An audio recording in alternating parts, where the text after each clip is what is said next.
Hello, hello, hello, hello, greetings, earthlings, eldritch creatures, and beings of all sorts. Hi, how are y'all doing today? How are y'all doing? I hope that you all are having a fantastic day, / night, / time zone, / time does not exist.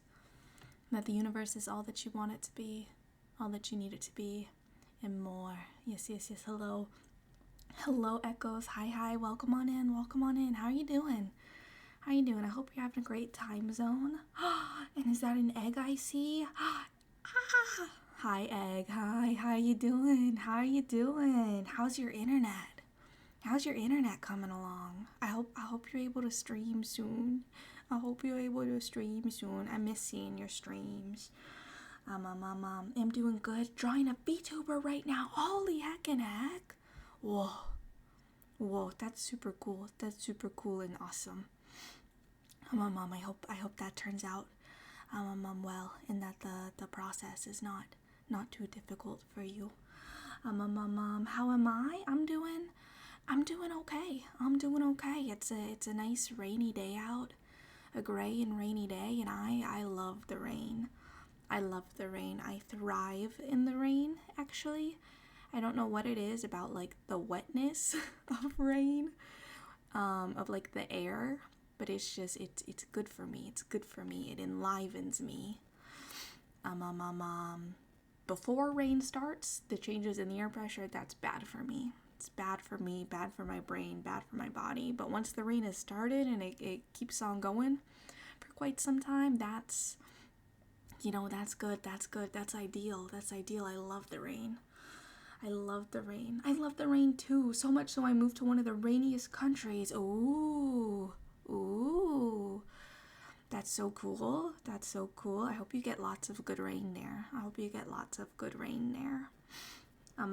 Here we get, like, in the winter, we'll get a lot of rain. In the winter, but in the summer, not so much. So now that the seasons have started changing, we're in for a rainy time. So, like, this whole week is all rain, baby, and I love it. I love the rain. It's good for the soul. Hi, honey. Hi. How are you doing? Welcome on in. I hope you're having a fantastic time zone, honey. Explodes into chat. Kaboom. Doing the line art right now, trying to do some stylization. Hopefully the person likes it. I think they will. Honey! Thank you so much for the sub. You just subscribed. Thank you so much for subscribing. Thank you. I appreciate it. Thank you so much. Thank you. What the heck? Thank you. Spooktober is coming. It is, and I can't wait. I love Halloween. I love the fall. It's all just very good.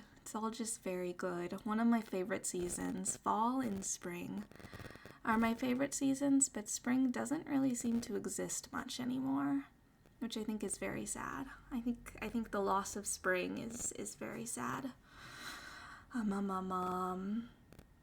But yeah, I'm very excited. For October and for Halloween. Especially because, like, so I celebrate Halloween to an extent all year round, but I start to, like, around June, I pretty consistently am like, okay, I'm ready for Halloween now. It's time for Halloween now. Why is nobody else celebrating Halloween right now? What do you mean you're waiting until, like, September or October to start celebrating Halloween? What do you mean by that? Halloween is right now. In fact, you know what? I'll do you one better. Halloween is forever. Halloween is forever and ever. Halloween is a state of mind. It's a state of being. You too can be Halloween at any point in time. If only you believe. If only you believe in the power of Halloween. Yeah, I was born in spring, so it's my fave season too. Yeah, it's spring is a good time. Spring is a good time to have been born. I agree. I say as someone who is also born in spring. Not that I'm like biased or anything. Yeah, I would agree with that. I would agree with that.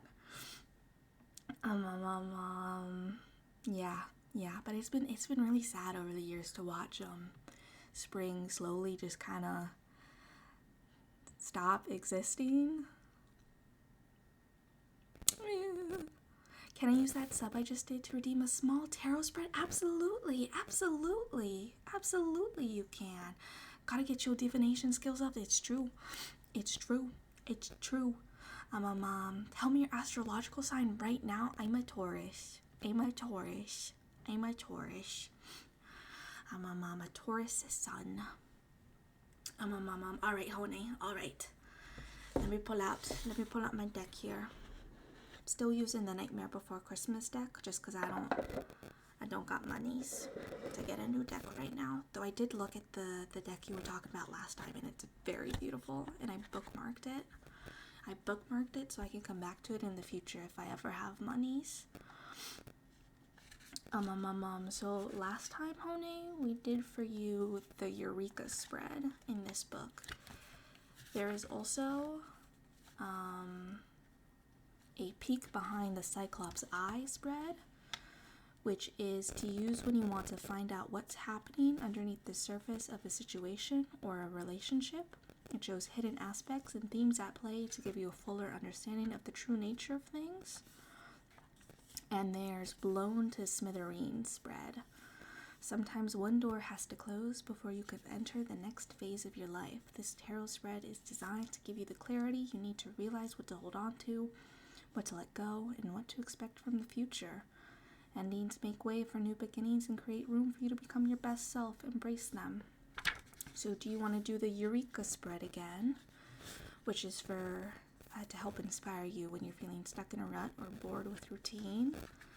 A peek behind the Cyclops eye for hidden aspects of situations or relationships, or Blown to Smithereens, which clarity to realize what you need to hold on to and what to let go.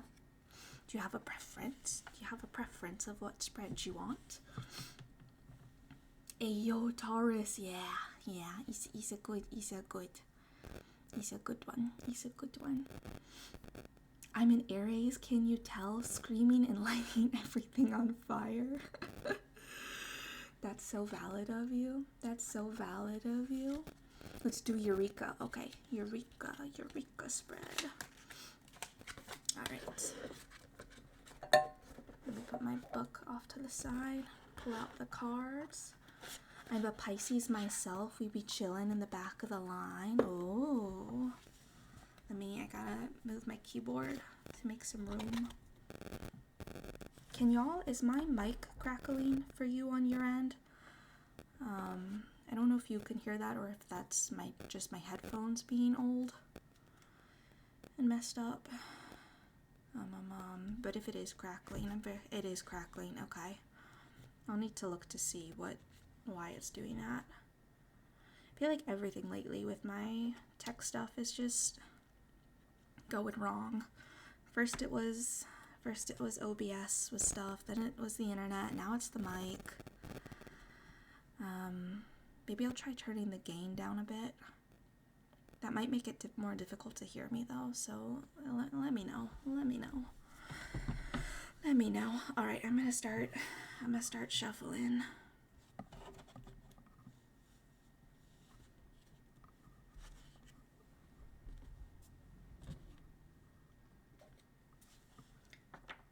I guess when you approach the mic or go higher on your voice maybe.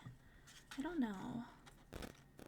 So far I can't really tell why it's happening. I tried unplugging it and plugging it back in. Honey, the octopus is already pink. If you want, I can make it blue for you, or I can refund you the points. It's up to you.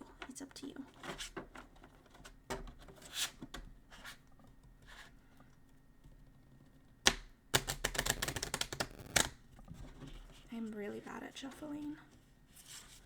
It's just not the way my hands work very well. So I have to split everything into smaller parts. Didn't even see that. Let's make it blue. Okay. Okay, let me do that. I'll make it pink. Now make it blue. There you go. Blue octopus.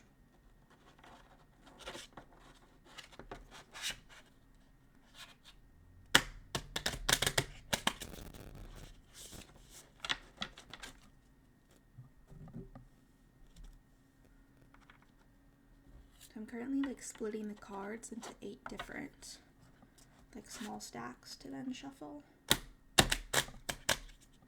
because I just don't have the hand strength to shuffle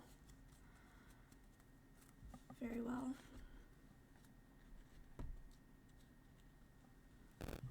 She'll give me a moment here.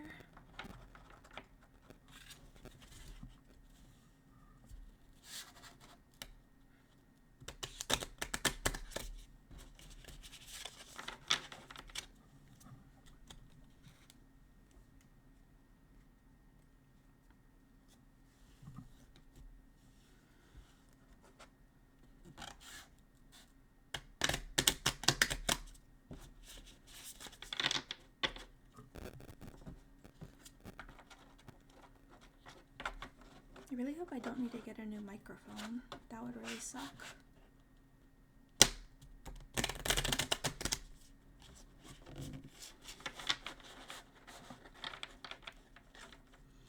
Honestly, traditional shuffling sucks. I just throw the cards in my hand on top of each other to shuffle and take the cards that fall. Oh, I think I know what you're talking about. I need to learn how to do that. I feel like I've seen other people do it, but so far my brain hasn't been able to comprehend, like, my brain hasn't been able to translate that to my body, if that makes sense. But I think I know what you're talking about. Less damage to your cards over time, too. Ooh, I'll definitely have to start trying to practice that then. I didn't know you did tarot. For how long? I'm literally just starting. I don't really know anything, like at all. So I'm really just learning. I'm just learning how to do everything. I've been watching tarot readings for maybe about a year now, though. All right, Hone. So you asked for the Eureka spread. So we're gonna start with the Lament. This tarot card represents the aspects of your current situation that needs to change in order for you to feel more creative and energized. It shows why you're feeling a little uninspired. All right, and so the card you got for this is the Empress in reverse.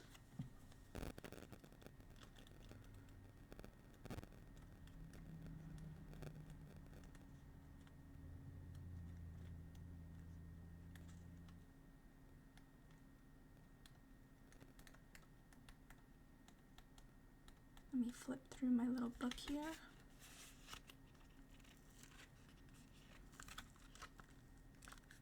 Not the Empress in reverse. That's my birth card. Oh. How do you find out what your birth card is? How do you find that out? The Empress is a maternal, nurturing figure who enjoys self-indulgence in life's creature comforts. Our Empress is the corpse mom who is often seen leading her child on a leash. In reverse, are you being too hard on yourself? You may have been feeling self-critical lately, but beating yourself up about perceived failures and flaws won't help. Be patient and give yourself room to make mistakes. They're learning opportunities. So that's why you're feeling a little uninspired. I have a Mystic Mondays account. Oh, I don't know what that is.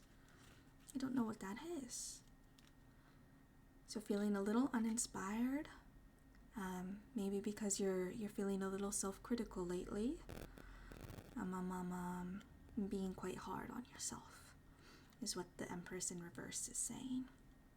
So the next card is Eureka, and this represents the nature of your next creative epiphany. So this is the Knight of Potions, and this is also in reverse.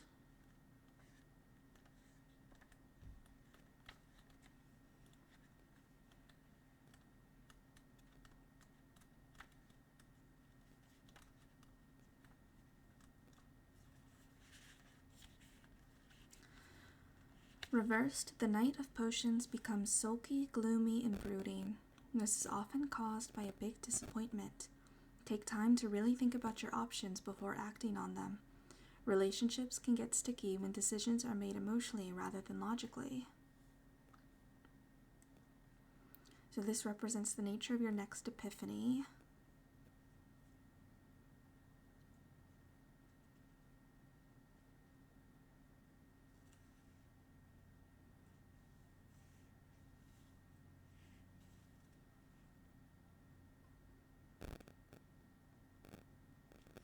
Okay. So being a little too hard on yourself. That 20, thank you so much for the follow. Thank you. I appreciate it. Welcome on in. Just so you are aware, there's a 10-minute waiting period before new followers can join the chat.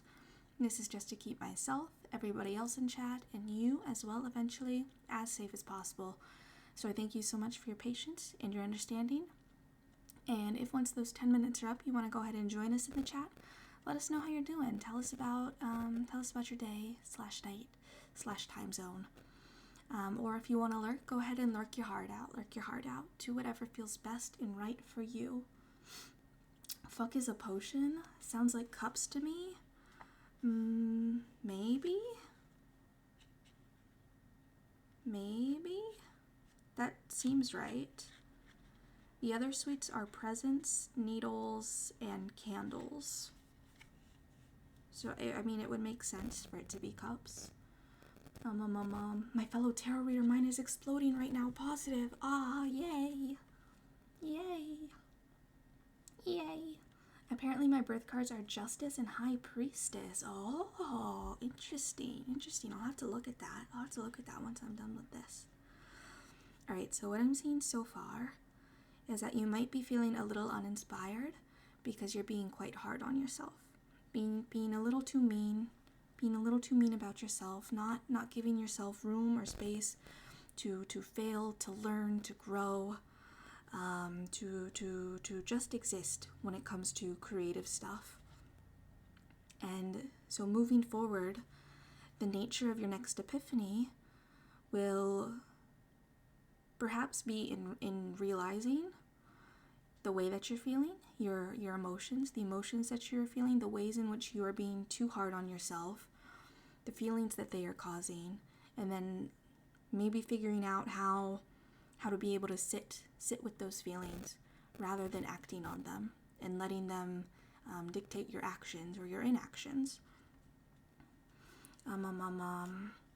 And so then the third and final card in this spread is Sandy Claus. So this card gives you a peek into the future by showing you where your big eureka moment will take you. And so this is the 4 of Presents, and this is in the upright. So let's see, presents.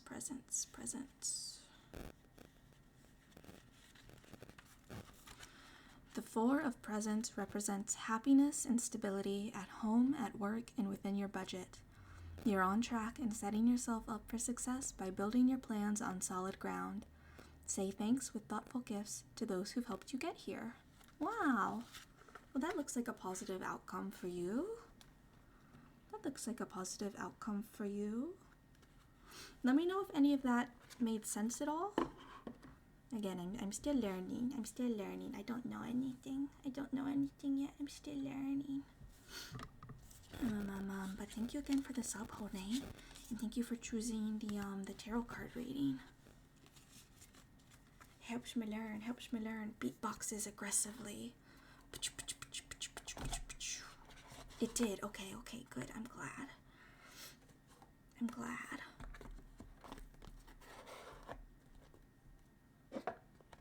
let me put the box away. Wonderful, wonderful, wonderful. All right, let me see. Intuition and contextual interpretation will come over time. Yeah. I just gotta keep working at it. I just gotta keep practicing. Let's see, what was the website you said? Mystic Mondays.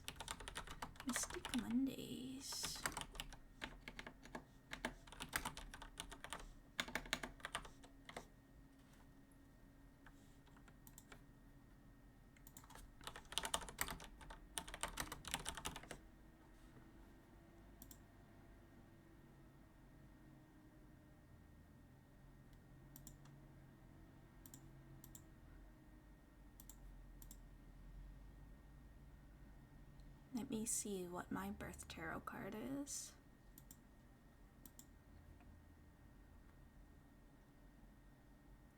Judgment and the High Priestess.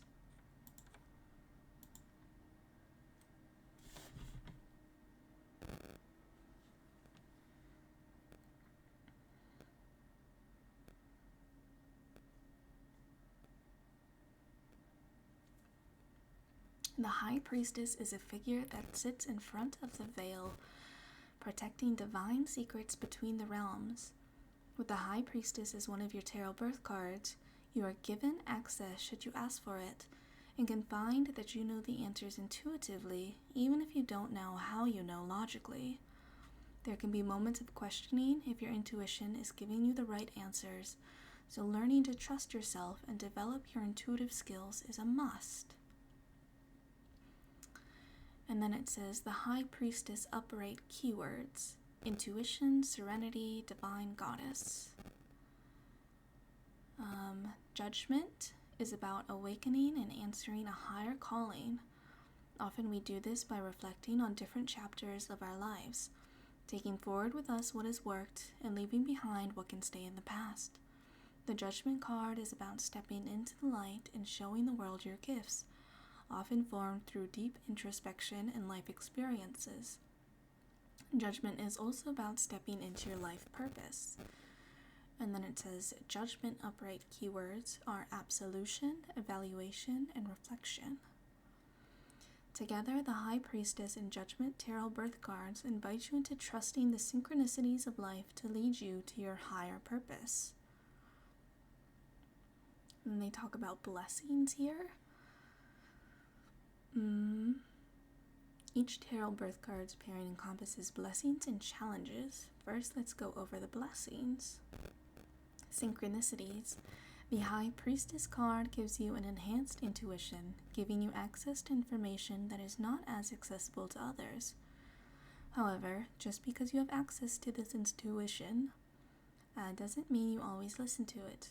Part of your gift is being able to translate these messages so others can understand, which means you would also need to understand the language of synchronicities.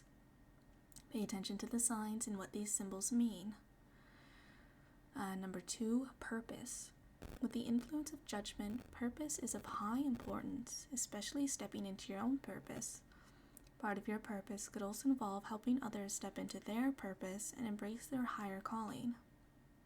By listening to your intuition, you may find a sense of purpose even in the little things, allowing yourself to make choices that are in alignment with your purpose. And then 3, transformation.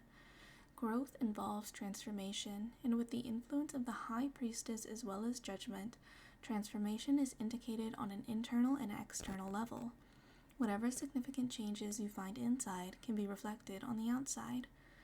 You could also help facilitate transformation for others, providing guidance, mentorship, and healing to those that seek your counsel.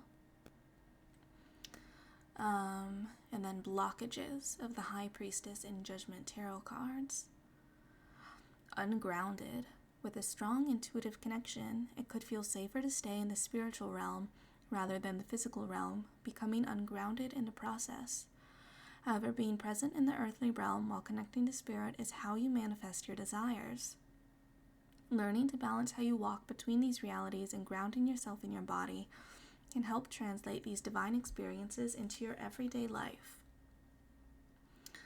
Number 2 is seeking validation.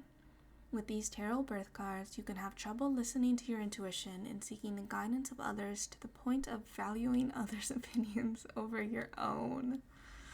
Yeah, that tracks.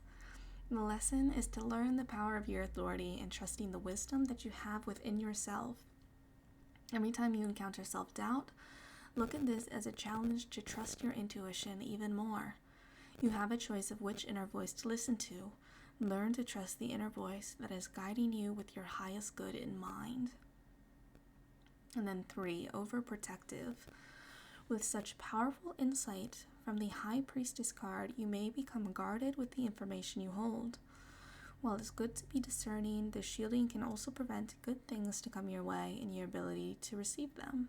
It is wise to keep secrets to yourself, but it doesn't mean you have to shut everything out. The influence of judgment is that you'll be lending your intuitive gifts in a public manner.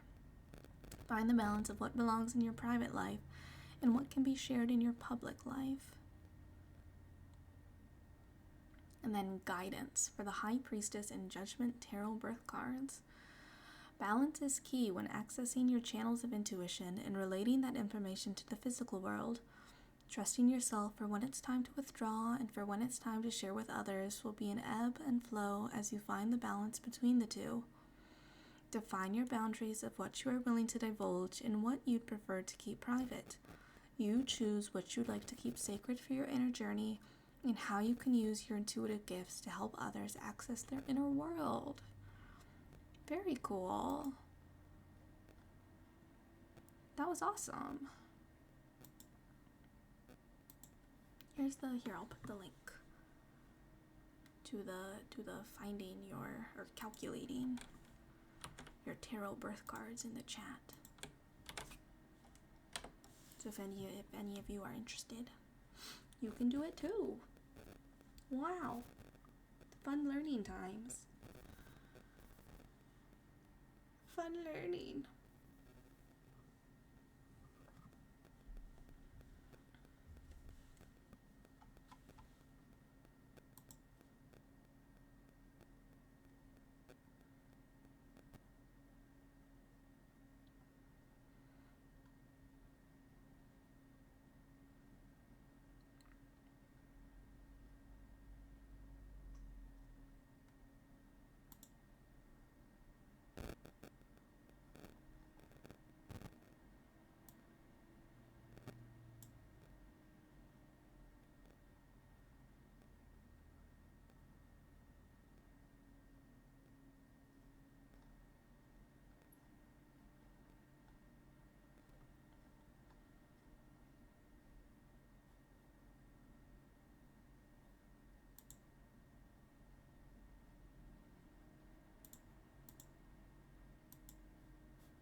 I don't know why it's crackling. Hmm.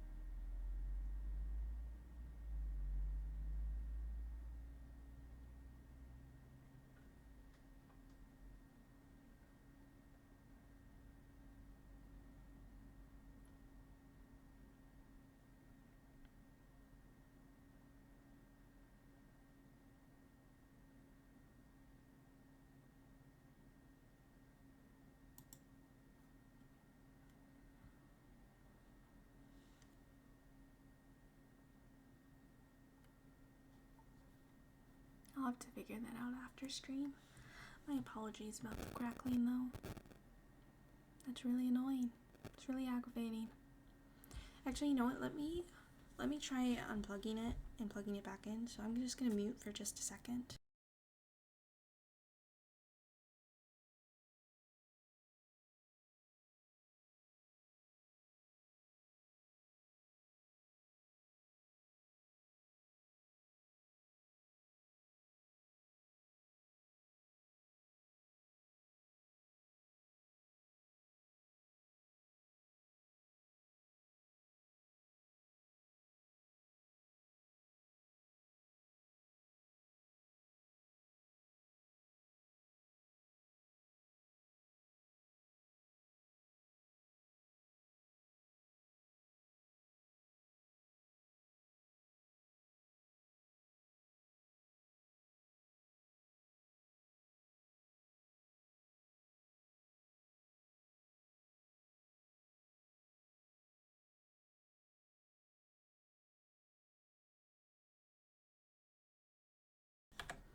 Alright, let's see if that fixed it at all.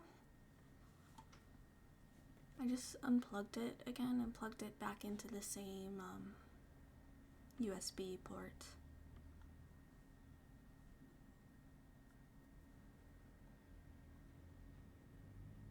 Hopefully that fixed it. Nope, it did not. Nope, it did not. Well, that's cool. That's cool.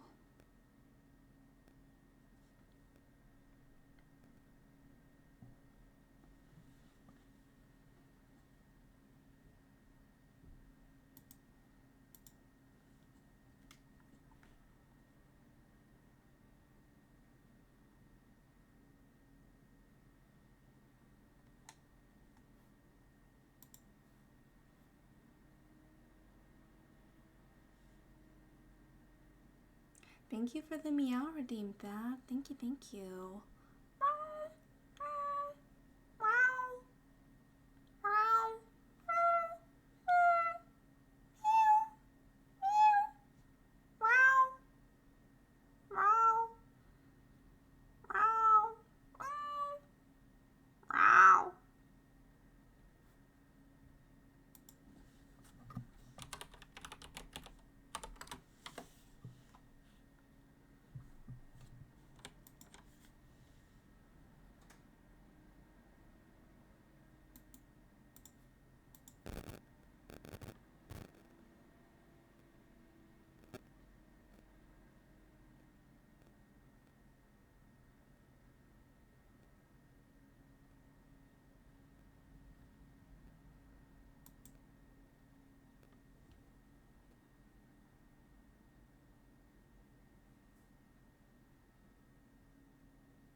Could it be because I put an Ethernet cable in?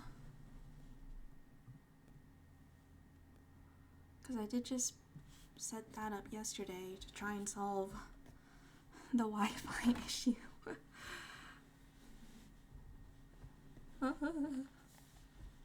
Why do things keep breaking? Why do things keep breaking?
Could it be my phone?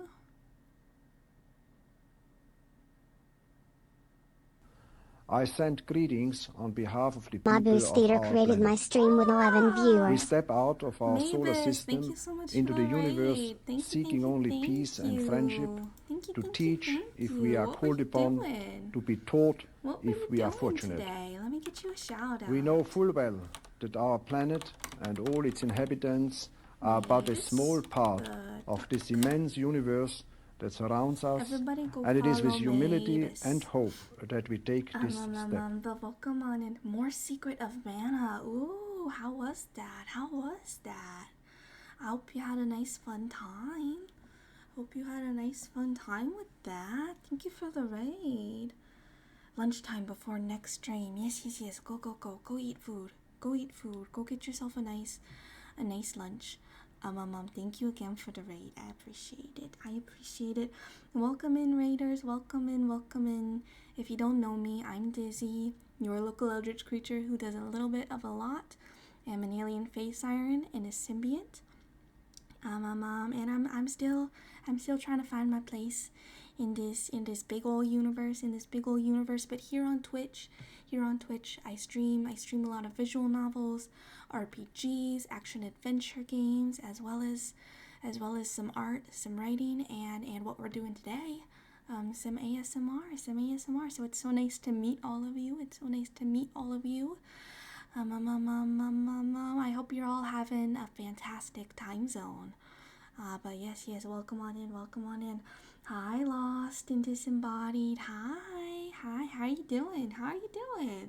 Hope you're having a great time zone.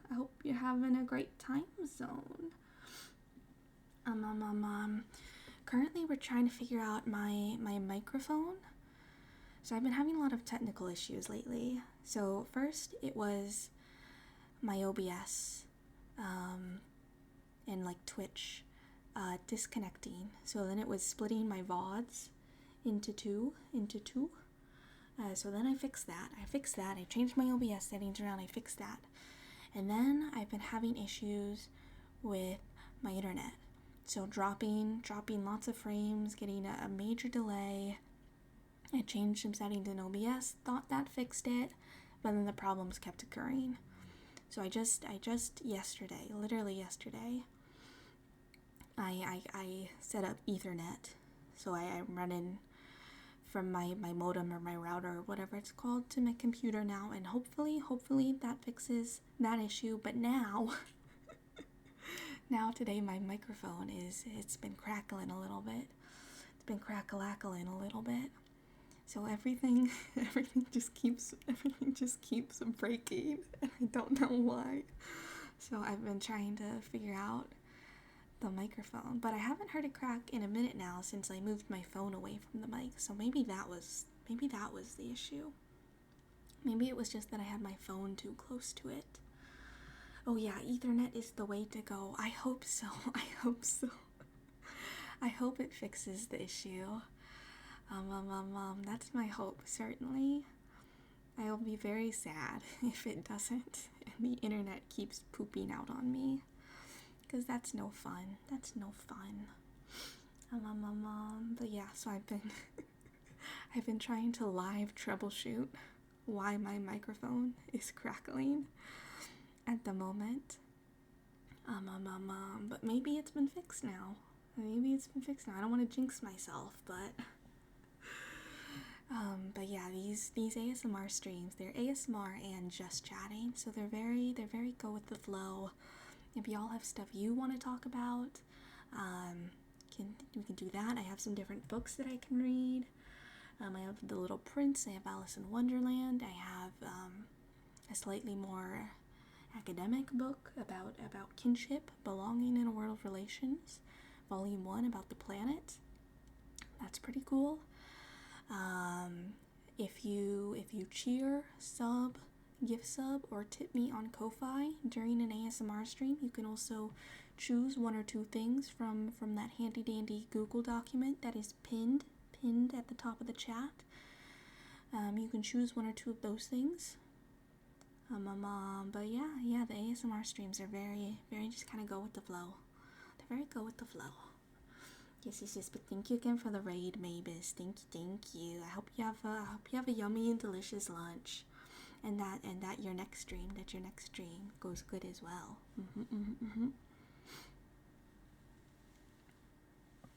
Doing a little stretch.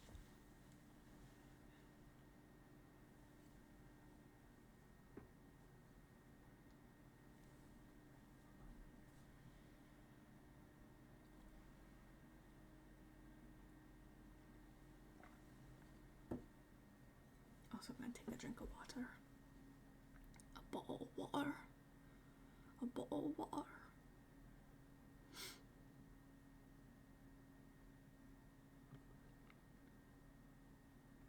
Should we read some stuff? Should we read some stuff?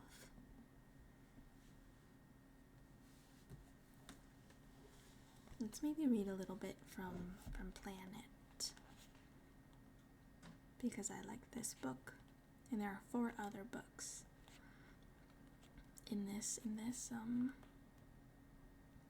4 other volumes in this series. But it's a very cool book. It's got all sorts of different academics, essayists, scientists, poets, and they write little essays or poems in this book. Sounds good. Okay. Yay. Let me find a good one that I want to read.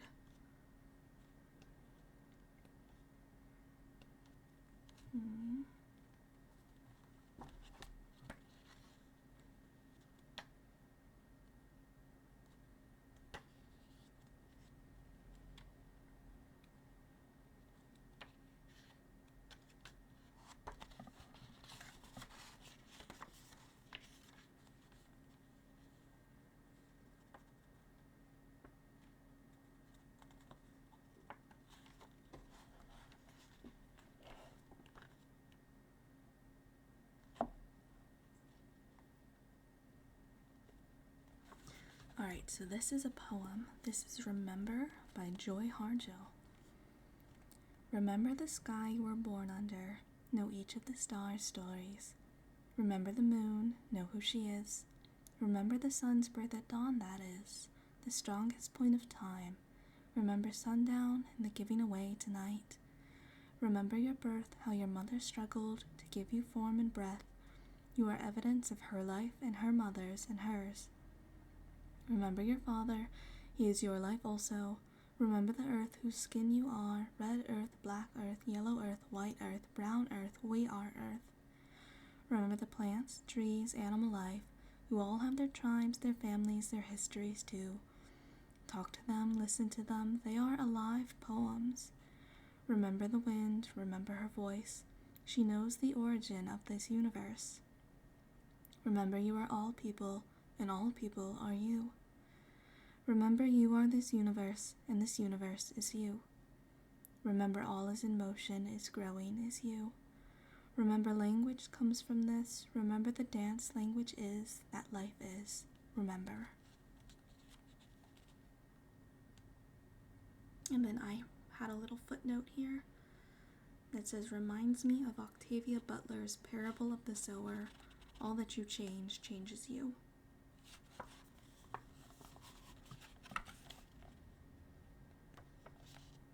And let's go ahead and read an essay from here.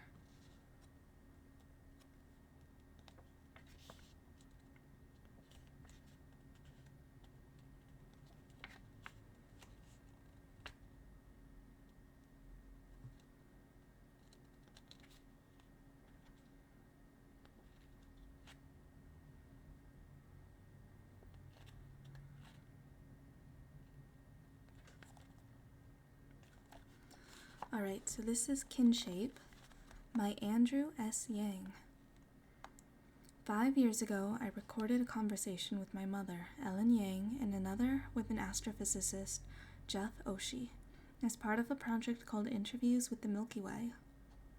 The Milky Way is our home galaxy.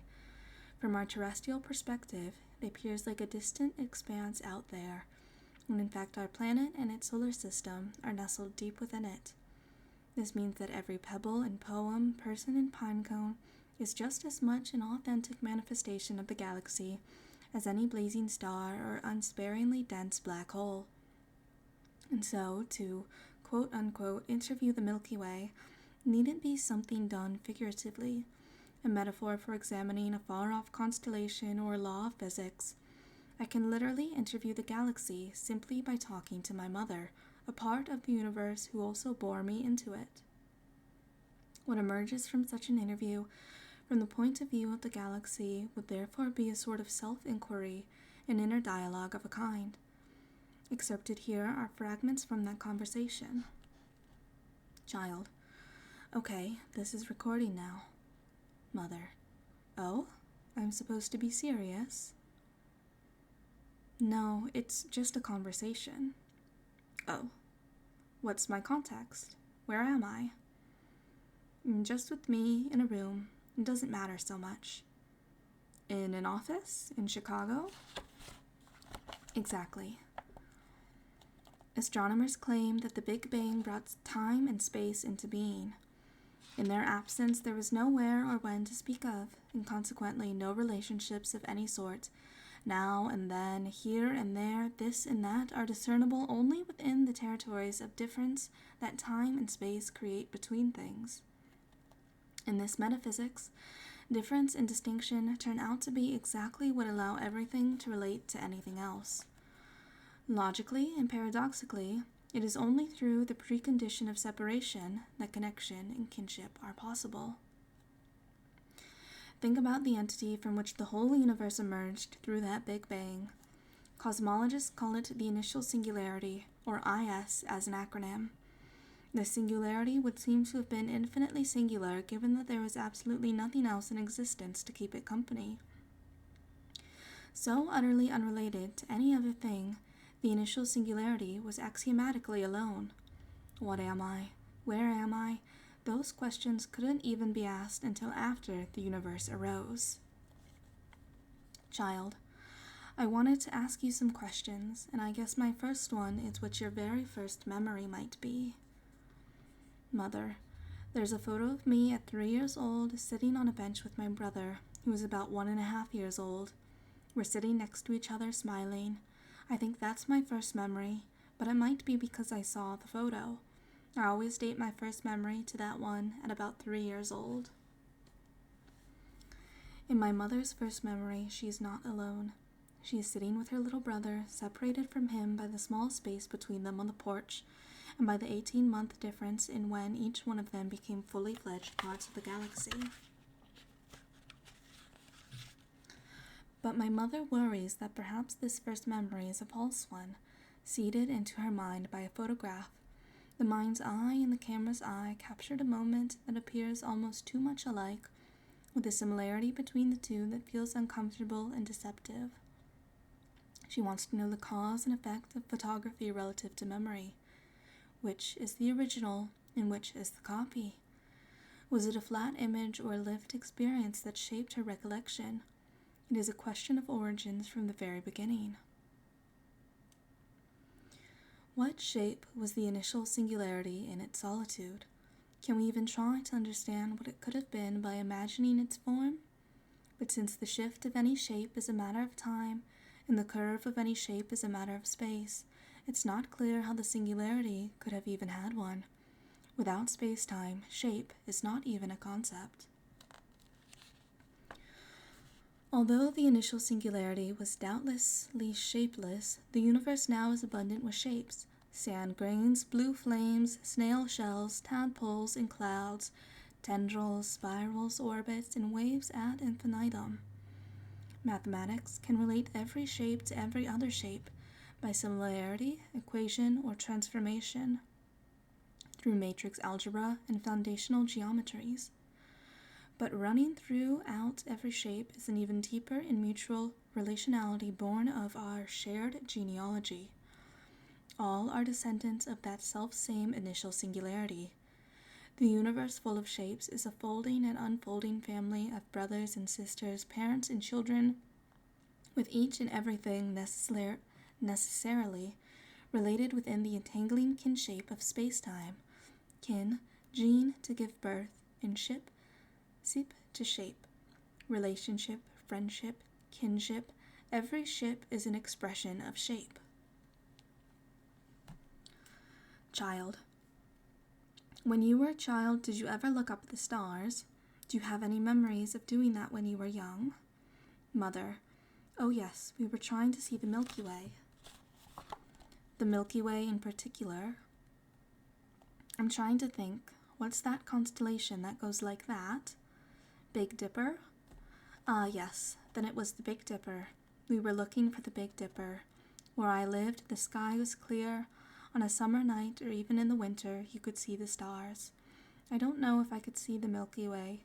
We thought we were looking for things that we had heard about in school, but I always looked for the Big Dipper. Despite the space-time that separated my mother and her brother on that porch of first memory, their kinship, short of being identical twins, could have hardly been closer. They were born of Mr. and Mrs. Smith, whose namesake ancestors smithed elements with heat, since the vocation of any smith is the bending of something shapeless into shape. Every constellation is an extraterrestrial inference, a pattern in the galaxy that our ancestors thought related to a pattern on the earth. Horses, crabs, bears, warriors, snakes, and big spoons. The sky is full of celestial likenesses. Upon looking for the Big Dipper, my mother seeks a familiar shape, a spoony similarity, a shape that smiths, black, silver, gold, have crafted for millennia. She passed that search image on to me, and the contours of a handle connected to a cup are the very first things that I look for when I look into the sky. The spoon is a tool shaped precisely to enter the shape of a mouth, the lips, and feed the body that it opens into. My mother carried me before I was even myself. What was to become me was a perfect sphere, an egg that was both her and something that she had carried since before she had even been born. It could be tempting to think of that egg, full of potential, as a singularity waiting to unfold on its own. But in fact, nothing becomes anything on its own after the Big Bang. In the universe, everything relies on kin. In my mother's womb, it was dark and I was floating. There was a shape wrapped around my own shape, shaping me. My growing and elaborating form received all of its nutriment and all of its air through the umbilical cord that tethered us to one another. And once I was born, one thing became two. It was an act of separation, and as such an invitation to reconnect. Although the cord is cut, the mother still feeds the child.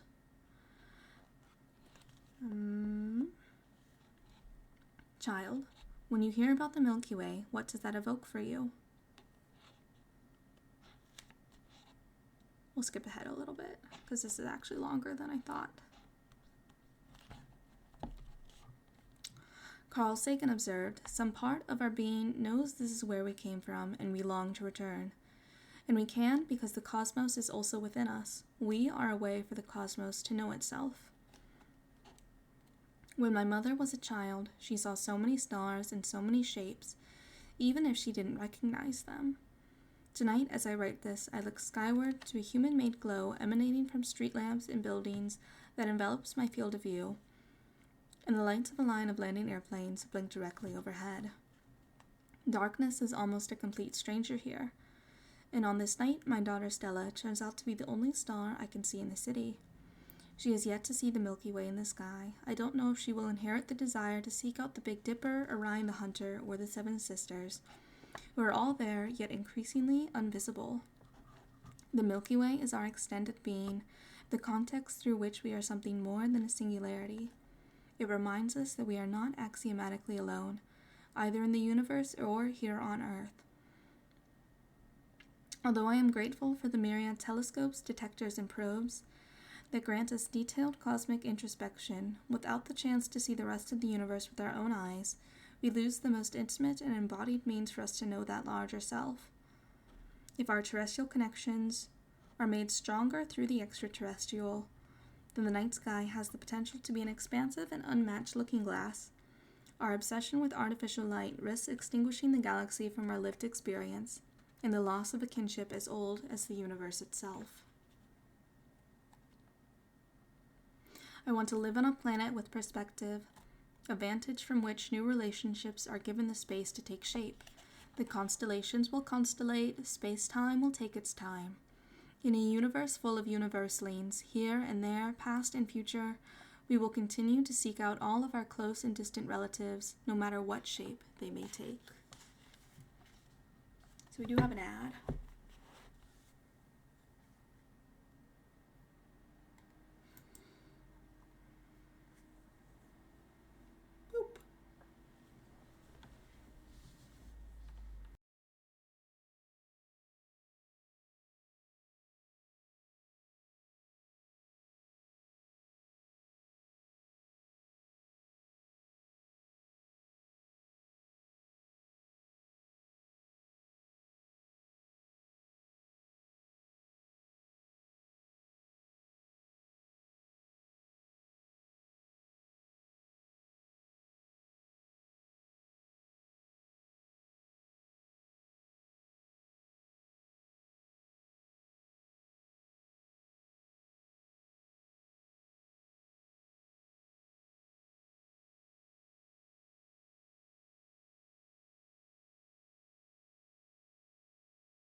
Okay, the ad should be over. Sorry about the sudden impromptu ad. I did not receive a warning for it, unfortunately. We do take a 3-minute ad break once an hour to keep the pre-rolls off for everybody. Watching the ad helps me, but if you don't like ads, you can always use a cough ad blocker. Cough. You can have multiple streams open and switch to a different stream that doesn't have the ads. You can subscribe, you can use your Prime, you can use Turbo if you have that. There are different options. There are different options for the ads. Unfortunately, once you hit affiliate, there's no way to turn off the ads. Just different ways to manage them. So I do my best. When I'm aware that there's an ad running to switch on over to here and not talk or not continue if we're playing a game. But sometimes they don't they don't warn me, or I get a little too absorbed. So we do our best. That was absolutely beautiful. Yeah. It's a really wonderful series of books. It has, again, so many wonderful academics and essayists and poets who have contributed their writing to these different volumes. If you have any interest at all in kinship, in ecology, in the environment, in environmental science, particularly in relation to the humanities, I would absolutely recommend Kinship, Belonging in a World of Relations. I had to read through all of these in grad school, but they're very, I would say that they're very reader-friendly, I guess. I don't know if that's necessarily the word that I'm looking for. But they're in contrast to some of the other stuff I had to read in grad school. They're light reading. They're very easy and nice to read through, and quite understandable, even if you don't have an academic baseline. So I would highly recommend, if you have any interest at all in this kind of subject matter, because they're really wonderful books.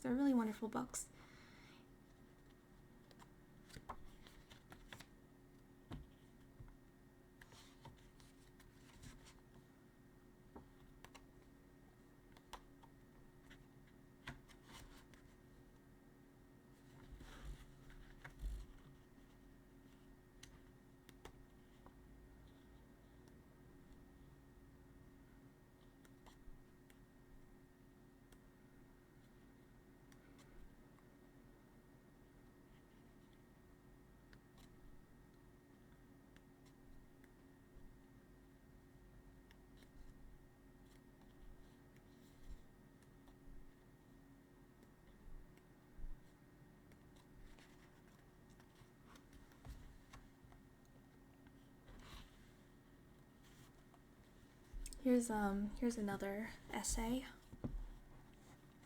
Wild Ethics in Participatory Science: Thinking Between the Body and the Breathing Earth by David Abram.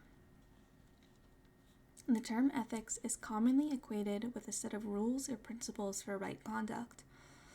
Wild ethics has more to do with the simple humility towards others, an attentive openness not just toward other persons, but also toward the inexhaustible otherness of the manifold beings that compose this earthly world. When we consider the palpable earth around us as though it were an object, when we conceive of nature merely as an objective set of mechanical processes, we tacitly remove ourselves from the world that we inhabit.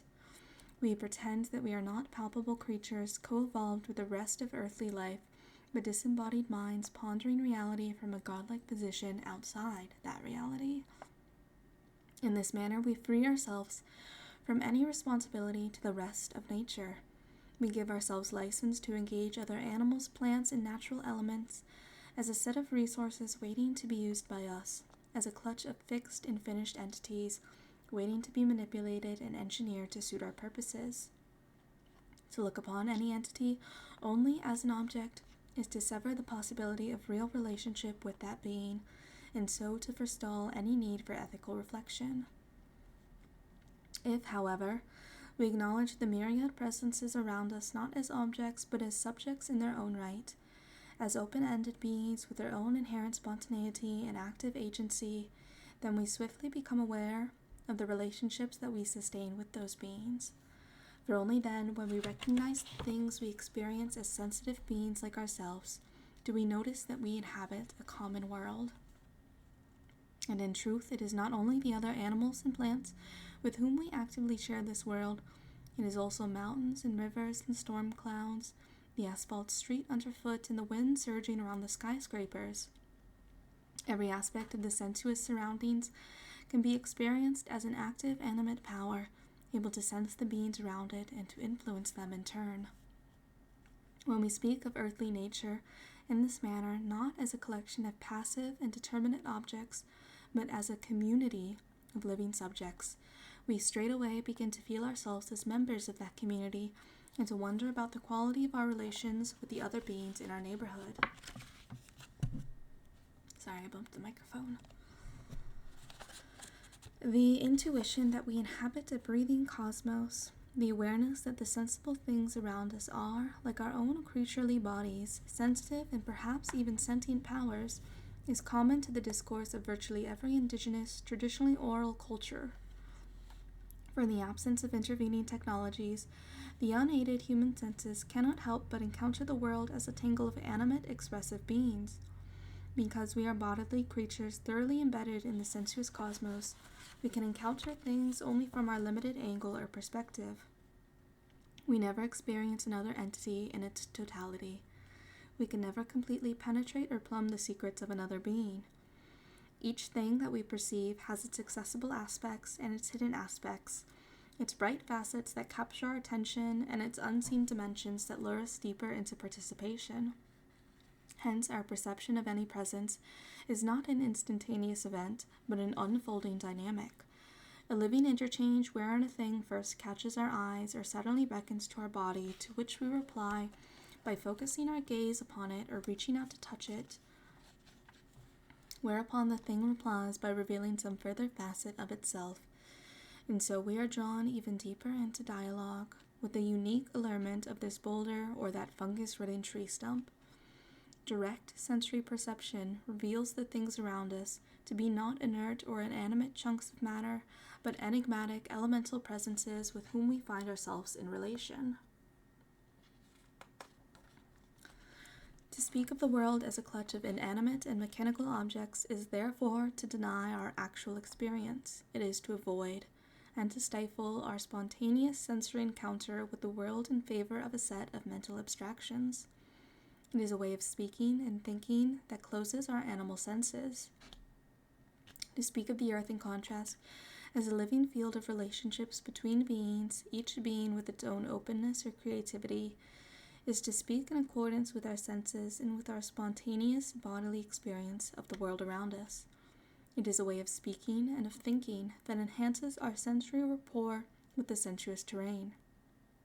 It is a way that holds us in conscious relation to the elemental realities that enfold us, acknowledging the inherent ambiguity and mystery of the myriad beings that surround us, by acknowledging that we can never fathom all the secrets of even a single blade of grass, is a way of thinking that engenders humility and a steady wonder, the exuberant heart of wild ethics.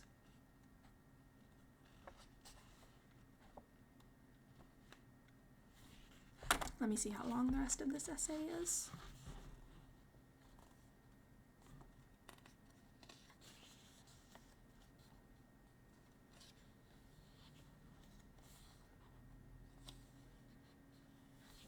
Oh, it's quite long.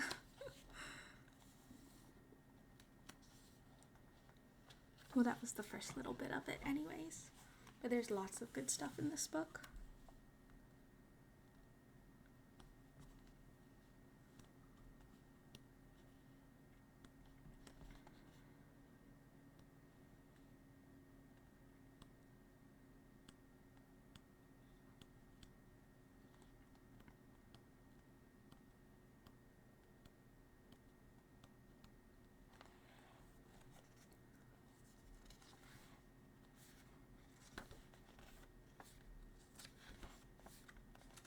Let me see if we can find one last poem to read, and then we'll put this book away.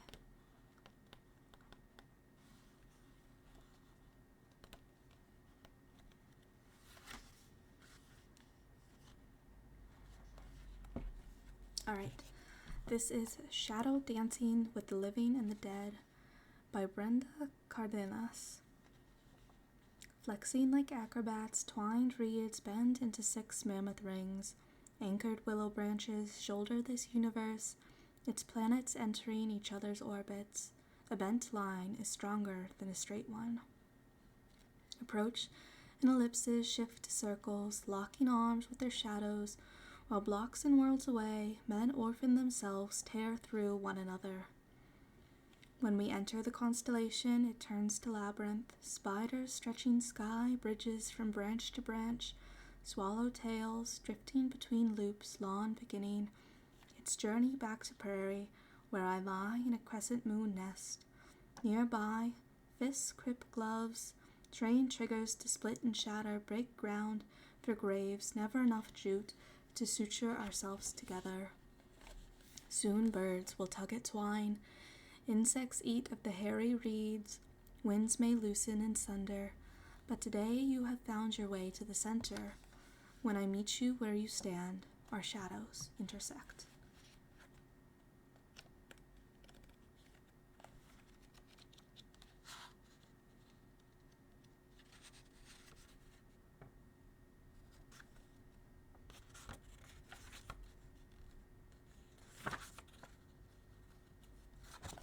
Yeah. I like how it tied everything in the world together. We will never know every facet of a blade of grass. Yeah. Yeah. Yeah. Everything is connected. Everything is connected. And while we might never know the totality of any other beings, we are all connected, irregardless. And I think that's pretty cool. I think that's pretty neat. But yeah, this is a wonderful series of books. This is the first book, so this is volume 1, Planet. But there's also Place, Partners, Persons, Practice. And it's part of kinship, belonging in a world of relations. 10 out of 10 would recommend. 10 out of 10 would recommend. Is very good. Is very good. Taking notes. Taking notes. It's definitely I don't know if I would say that it's informed like my worldview, I guess, for lack of a better word. But it's certainly contributed to it, and has helped like add on to, I guess, if that makes sense. Like in supplement.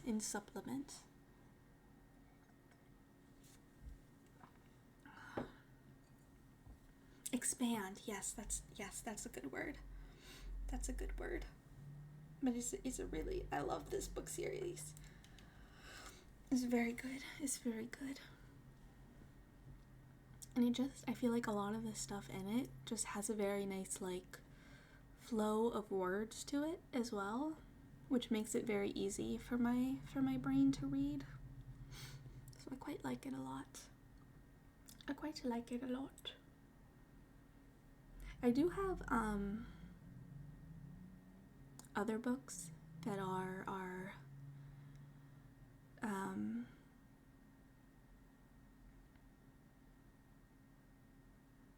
lost my train of thought.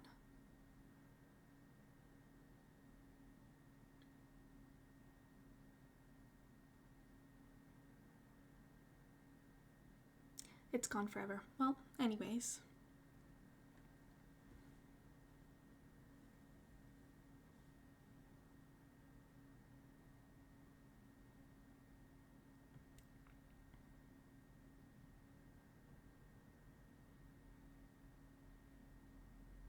I feel that. My train of thought, yeah, it's just, it's there 1 second and gone the next.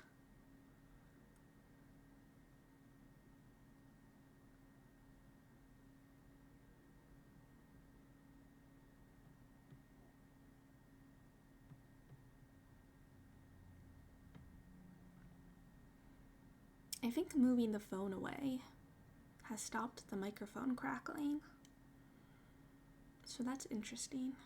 That's interesting that that could have been causing that.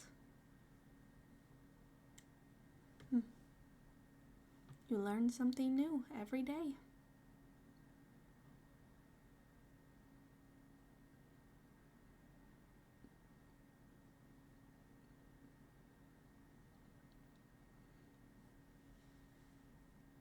Have not heard it since we raided in. Yeah, I think it really was that I had my phone on like a little stand behind my microphone, and for whatever reason,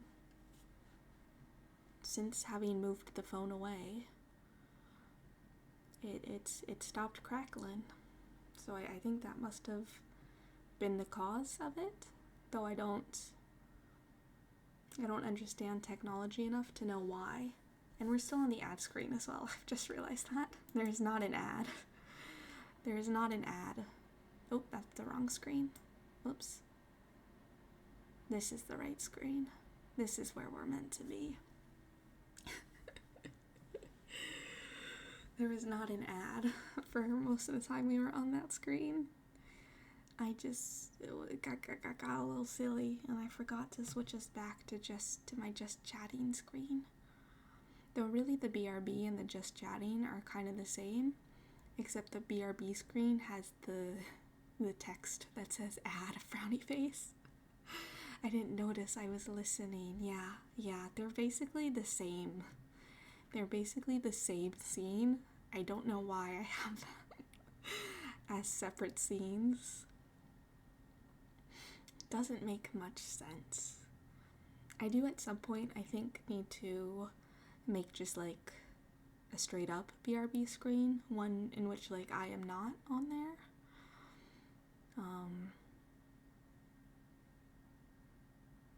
But we'll see.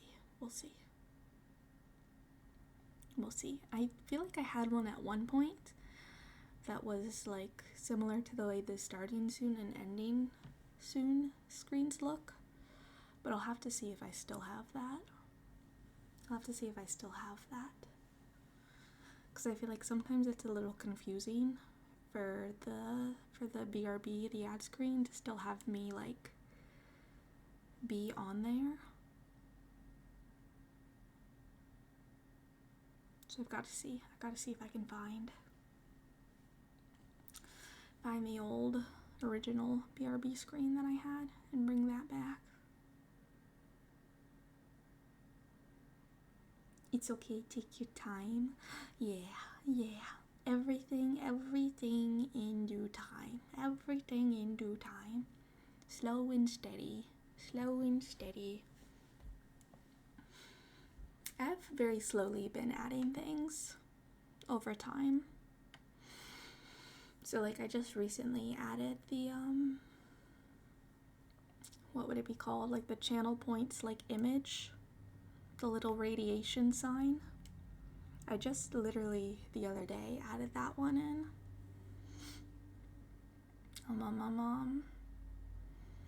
But yeah, I slowly as I come across things and as I think of things and as I develop the skill to do things, I add stuff in.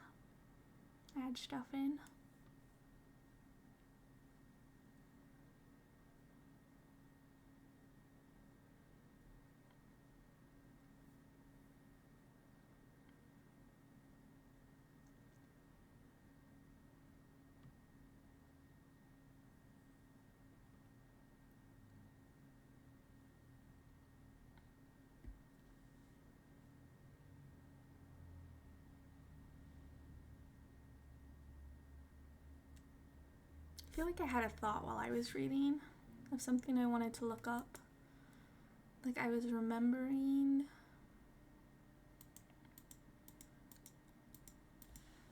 a thing about streetlights. I feel like it was about streetlights and bats. Streetlights for bats.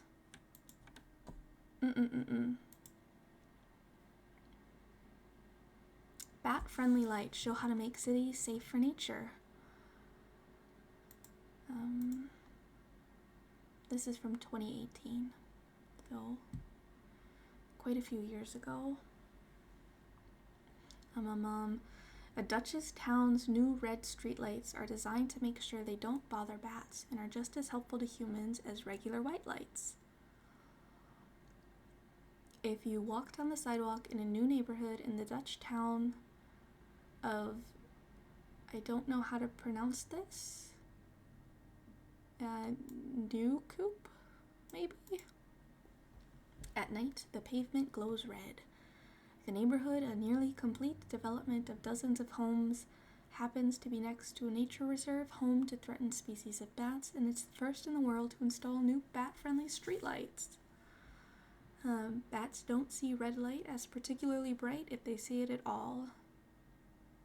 So if you have certain bat species that are really avoiding light, we thought the obvious thing to do was take a portion of red light, which is visible to us, but much less visible, or perhaps even invisible to bats.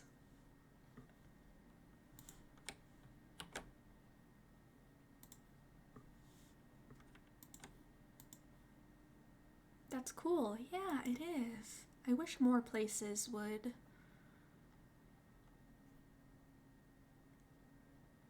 do that.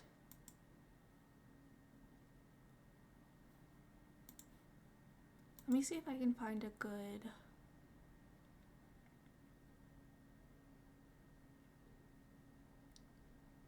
source.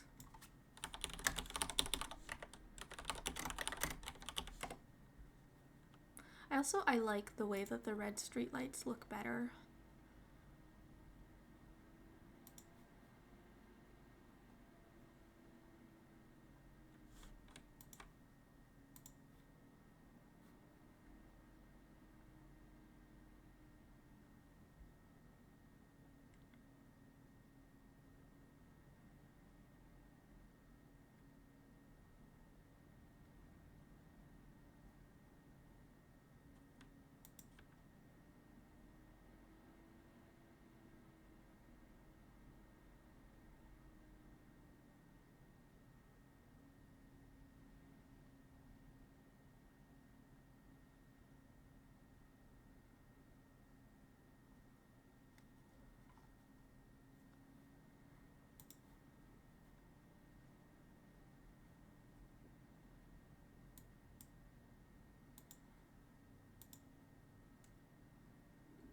Is it a soft red or a brighter red? I'm seeing pictures of both. Here, I'll drop the link to the first article I saw. From 2018. So in that one, it's more of like,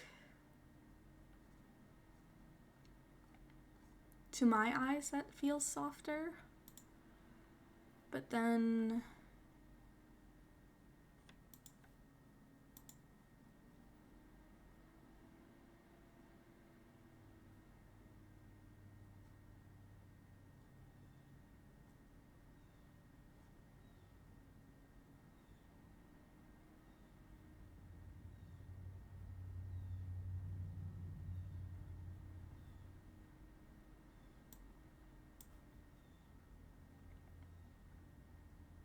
oh, here's I don't know what to call this, but like a thing with different, like overall like research papers and stuff and studies on this.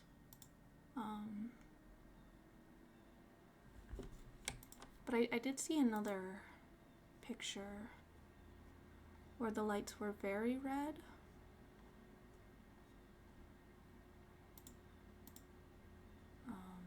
So it could just depend.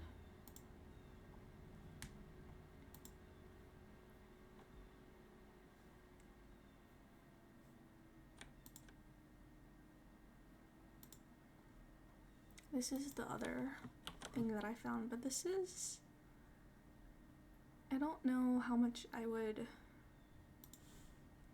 so this is the other article that I found that I was talking about more how like, yeah, they're beneficial, but maybe there are some human safety risks. But it's also by, it looks like a blog that is like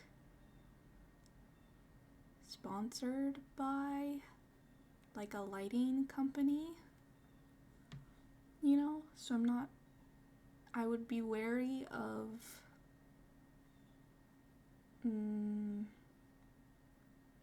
like there are other interests at play in this article. But the picture they use, the lights are very red and harsh in that one, so looks like it. I'm gonna read a little on it. Yeah.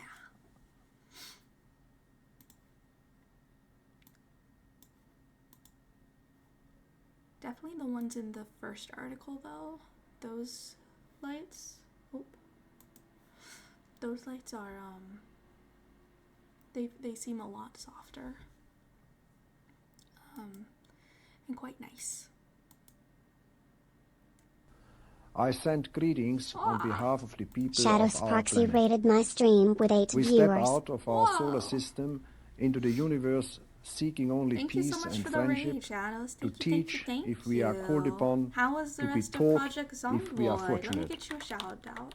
We know full well Let's make it that sure our planet shout out. and all its inhabitants are but a small part of this immense universe that surrounds us, and it is with humility and Everybody go hope follow that we take this Shadows. step. He plays a lot of sci-fi games, as well as some other stuff, as well.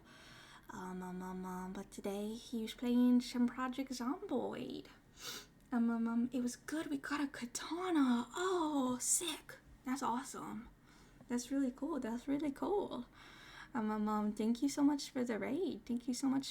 If you gotta go get stuff done, go eat, get something to drink, go to the bathroom, attend to real life stuff, by all means, feel free to raid and run.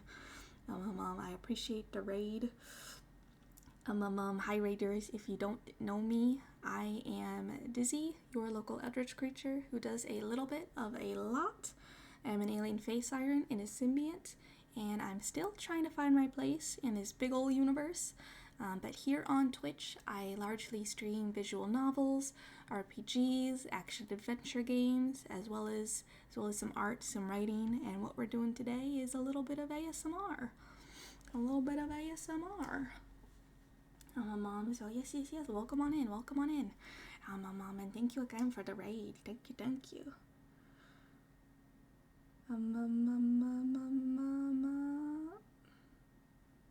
You've never found a katana before yourself. Oh, are they pretty rare? I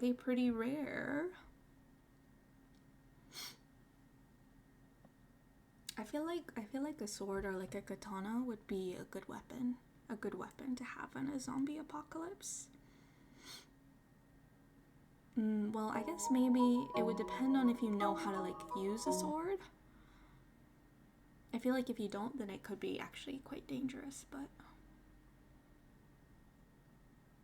much to think about, much to consider. Leo, thank you so much for the follow. Thank you. I appreciate it. Just so you are aware, there is a 10-minute waiting period before new followers can join the chat. And this is just to keep myself, everybody else in chat, and you as well eventually as safe as possible. So I thank you so much for your patience and your understanding. And if once those 10 minutes are up, you want to go ahead and join us in the chat, let us know how you're doing. Tell us about your day /night/time zone. Or if you want to go ahead and lurk your heart out. Do whatever feels best and right for you. But thank you again for the follow. I appreciate it.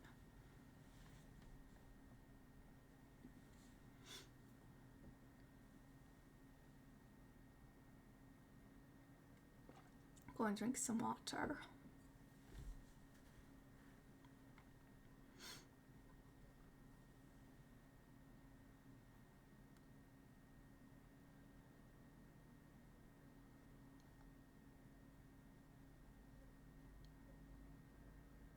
Has anybody stayed up to date on like the Walking Dead related stuff? Because I feel like I dipped out of that around maybe season 6, I want to say. But it's still going, right? It's still going, right? They have like spin-offs now and everything, right? The katana is from a mod that you have installed. Oh, I see. I see. So it's not a base game item. Well, that makes sense then, Echoes, why you haven't been able to find it so far. Unless you also have that same mod, and then in that case, I don't know, maybe it is a rare item. I don't know.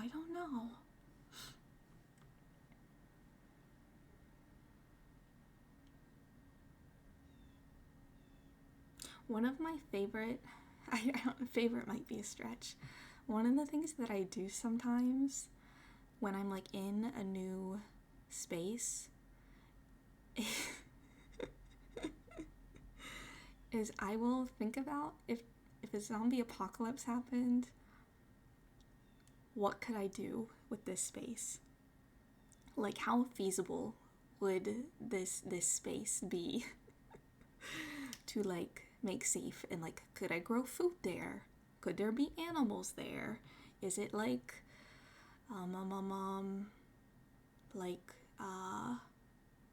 I can't think of the word, but like barricadable enough? You know, is that just a me thing? Is that just a me thing? Anytime I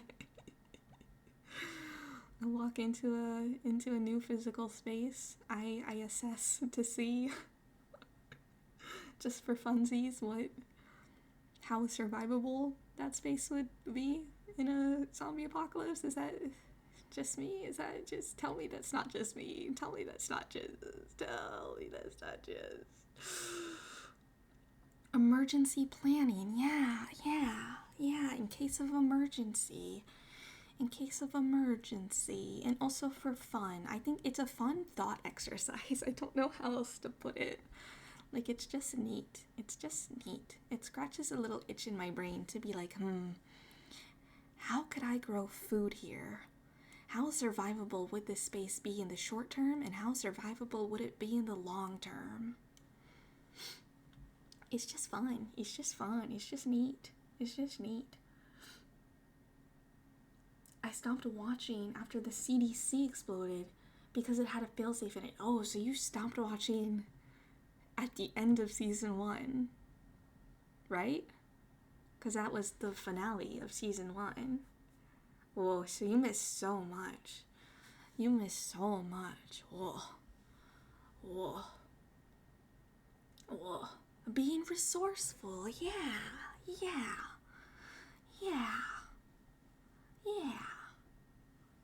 Exactly. Was it season 1? I thought it was the end of season 2. I think it was season 1. Because season 1 was, they went to the CDC, and there's Dr. Jenner. I think season 2 is the farm, and that's where my most beloved Beth Green, character of all time, is introduced.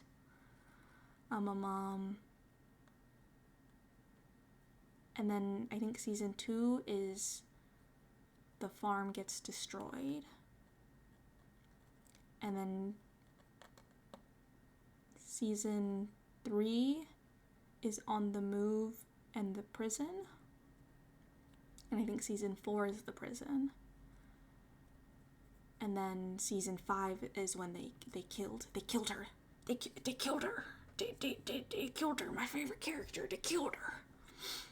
I was so sad when that happened. I was just a teenager when that happened, and I sobbed horrifically when they killed her off. It was devastating to me. Absolutely devastating. Then I think I saw them get to the farm, and then I stopped watching. Oh, okay, I see. So still quite early on. How many seasons did it run for? Over 10, maybe. I haven't gone to The Walking Dead in many moons. many moons, but I once knew it like the back of my hand. I once knew it like the back of my hand. 11 seasons. 11 seasons of The Walking Dead. And then there's also Fear the Walking Dead. And then there's the... what is it? One with like...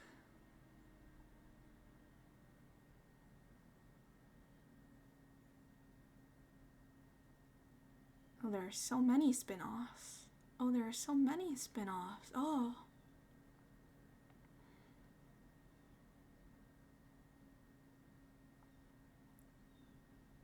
Oh, so many. So many. More than I thought. More than I thought.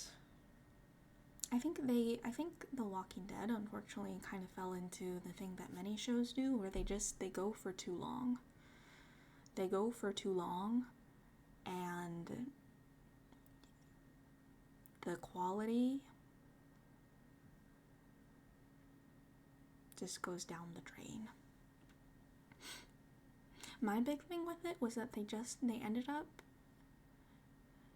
like getting very how do I put it? Very like, hope is so important, and then like killing and it just kind of end up like hashing and rehashing the same like theme and cycles over and over and over and over again. And once you get to like 6 or 7 times of doing the same thing over and over again, it's kind of like, okay, I'm bored now. This is boring. You have nothing new to say anymore. You have nothing new to say about this subject matter. You've I can't think of the there's like a saying. There's a saying, but like you've squeezed all the life out of these thematic concepts that you're using. You can either stop here and end the story, or you need to start introducing new thematic concepts to use.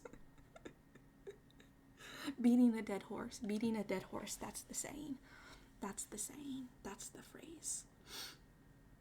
Fair, yeah, which is quite unfortunate. It's quite unfortunate, because I feel like a lot of The Walking Dead was very good. It was very good. But then they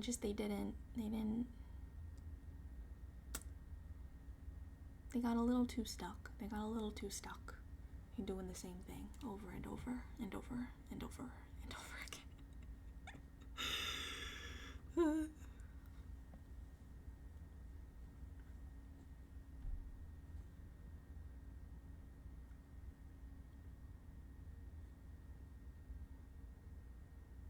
I wonder if any of the spin-offs though are good. I've seen some of Fear the Walking Dead when that first came out, but I don't think I've watched any of the other ones. I don't think.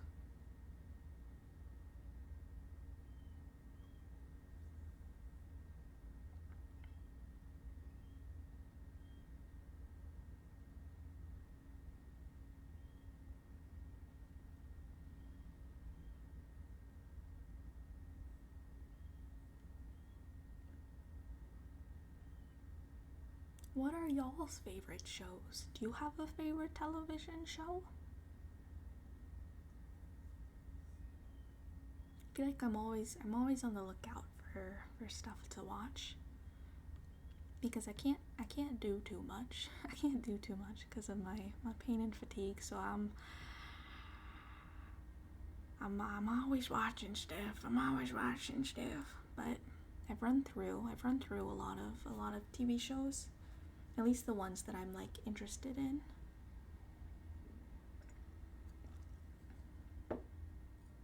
So now I gotta start branching out of what I would like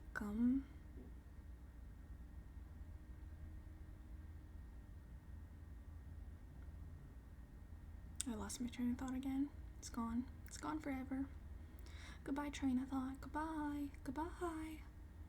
Thinking. It's tough to come up with, like, what your favorite, like, shows or movies or books or music is off the top of your head. I can never do it. What is my preferred genre? Speculative fiction. So, science fiction, fantasy, and horror. Or any subgenre or cross genre between those. That tends to be my bread and butter. But I've also gotten really into K-dramas and C-dramas. Like in the past year or two. But I also feel like now I'm at the point where I've watched a lot of those as well. I've just gone through everything. Whoa. No creature sounds in the background. Creature sounds. Nice. Yeah. I really loved The Foundation.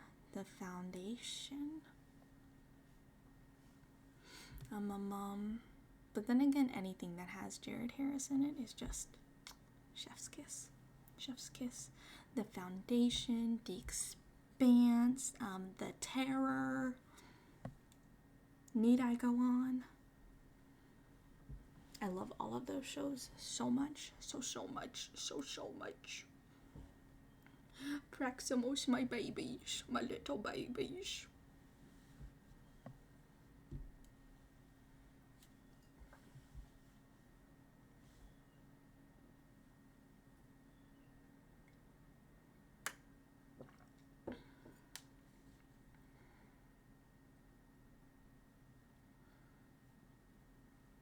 Wasn't there a 40K show in the making? Oh, I don't know. You're talking about Warhammer, right? I don't know anything about Warhammer, to be honest. Warhammer 40K show.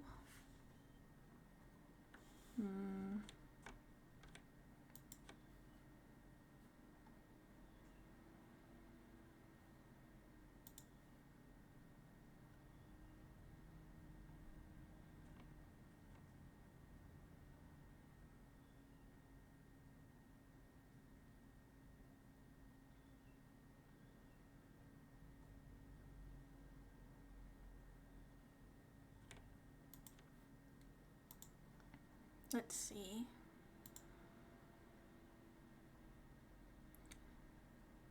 Games Workshop and Amazon Studios signed an agreement in principle to work together to bring the Warhammer 40K universe to screens big and small. This is an article from 2023.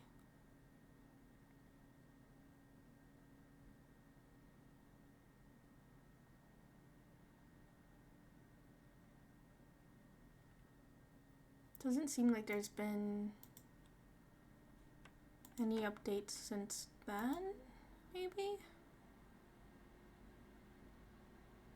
Games Workshop and Amazon have until December 2024 to agree to creative guidelines for Henry Cavill's Warhammer 40K film and TV series, or they won't happen. Interesting. So maybe it's happening, but maybe it isn't. The agreement will only proceed if the creative guidelines are mutually agreed between Games Workshop and Amazon. Interesting. Sad, yeah. So they are in negotiation still. That's what it seems like. Yeah.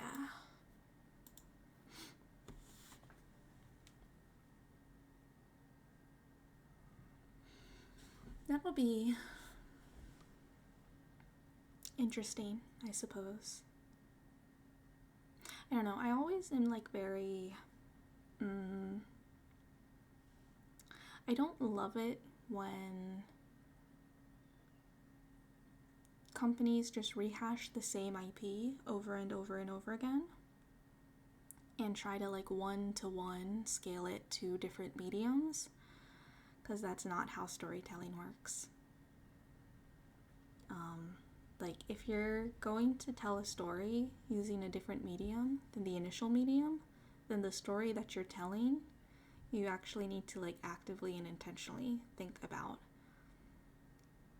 how it will work in the medium that you are trying to tell it in, and how that will be different from the medium that it was initially told in.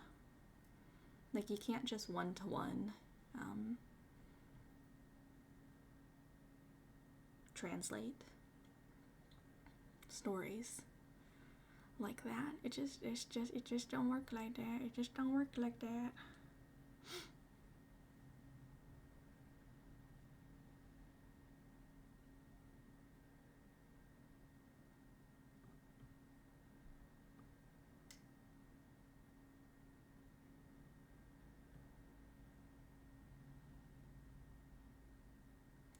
That makes sense. Staying true to the lore, but a new story.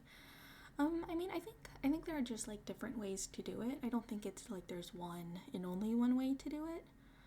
I feel like just in general, when companies do the thing that they are very fond of doing lately, which is only using these big IPs over and over again, a lot of the time, it does not seem like there is, like, an intentionality behind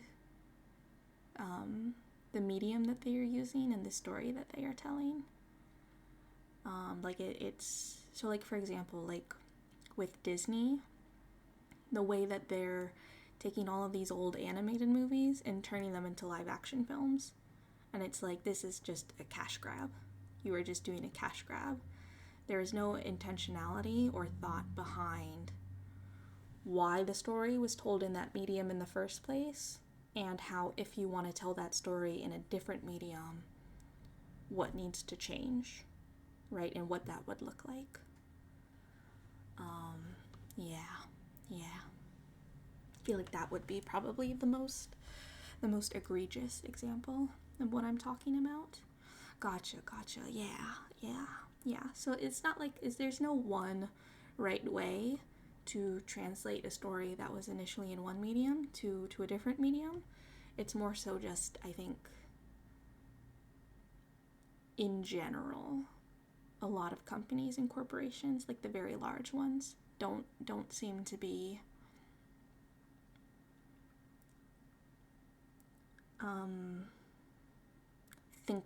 thinking about it. And that's probably because a lot of the times these are just cash grabs. They're not for the sake of, like, the story necessarily, unless you get a good creative team who's in charge of the project, and the company isn't gonna screw them over, basically. Yeah. Have I seen the Fallout series? I wouldn't mind a 40K show like that. I have seen the Fallout series. I have. I enjoyed it. A lot. But I don't know really anything about Fallout. So I wouldn't really be able to speak about, like, I'm calling it the translation because I don't have a better word for it, but I enjoyed it.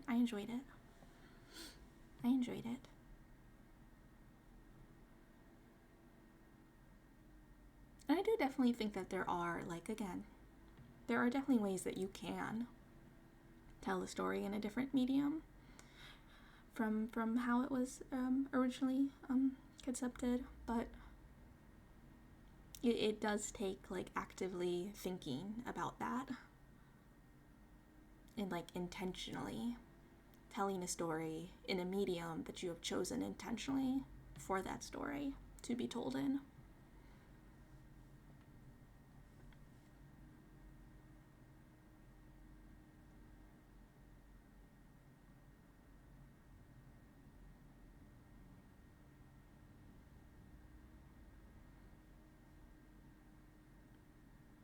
And unfortunately, we live in a we live in a world where a lot of these corporations and companies, even with all of these wonderful creatives, doing really cool things, who have the capability to do really cool things, that they just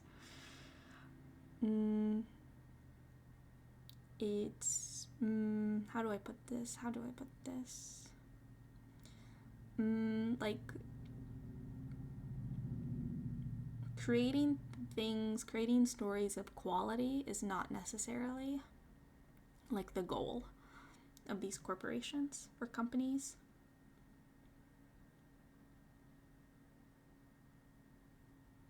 And the way that structurally things are designed and set up, and the limitations that are placed on the creative teams, and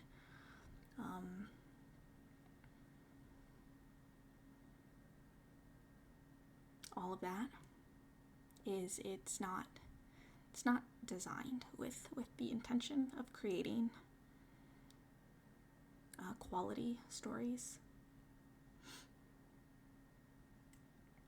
And sometimes we get quality stories anyways because we have really awesome creative teams who maybe they get lucky with whoever is overseeing their work, where they're getting paid a living wage, mayhaps, I hope, and they aren't on a huge rush or deadline. But a lot of times the people behind the scenes who are trying to do all this really cool creative work,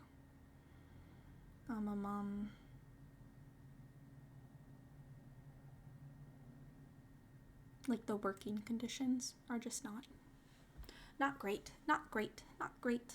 Film industry,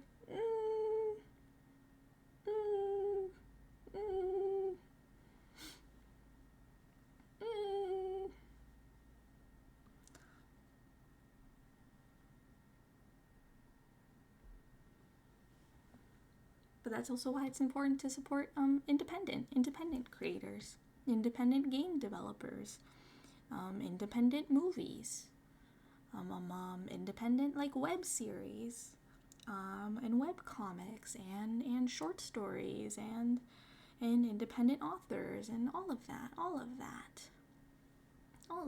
Because if you're looking for creative stuff, if you're looking for quality stuff, if you're looking for work like that, you're not necessarily gonna find it. You're not necessarily gonna be able to find it in the large scale, like corporate work. But you'll find loads of it. You'll find loads of it in the independent creative world. And the people who are making those stories put a lot of work, put a lot of energy and effort and thought and care into that work. And it's very difficult, very, very difficult to make a living or make even a little bit of money off of that work. And unfortunately, because we do live in a society, we do need money to survive long enough to be able to create stuff. So it's important to support independent creators. It's important. Not conducive to the cool ideas happening. Yeah. The structure of corporate, quote unquote, creative entities is not super conducive. Not super conducive to a lot of that. Happening, unfortunately. But that stuff is out there. It does exist. It's just often going to be being created by a very small team, or even just one person.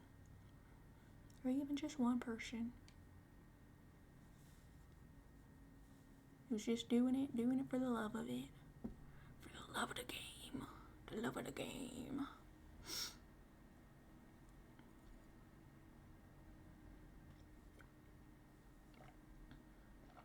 We should have an ad coming up soon. We do take a 3-minute ad break once an hour, every hour. This is to keep the pre-rolls off for everybody just coming in. Watching the ads does help support me, even if it's just a penny. It is something. If you don't like ads, you have a few different options. You can use a ad blocker. You can have multiple different streams open of different people and switch to a different stream that you're also interested in watching while an ad plays here, or vice versa. You can sub. You can use your Prime if you got one. You can, if you have Turbo. I don't know. There's lots of different options for ads. If I'm aware that an ad break is running, I do my best to stop what I am doing and to stop talking. If I'm playing a game, to stop playing the game, so that way nobody misses anything.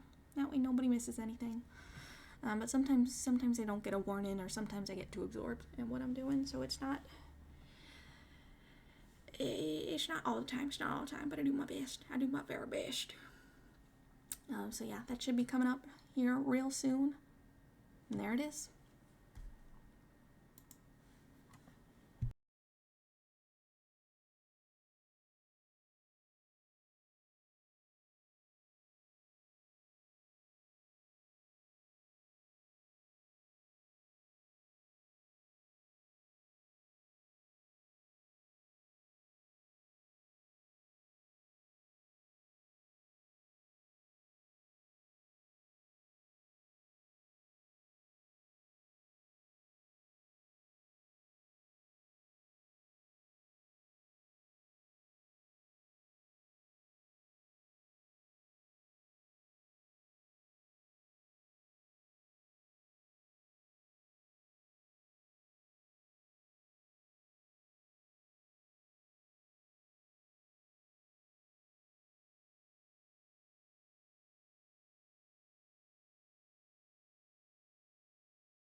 No, I'm not muted. Or I mean, I was muted, but because the ad is still going.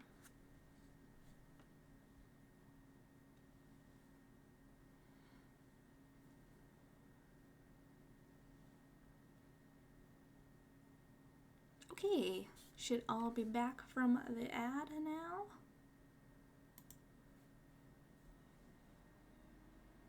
Hooray! Yippee!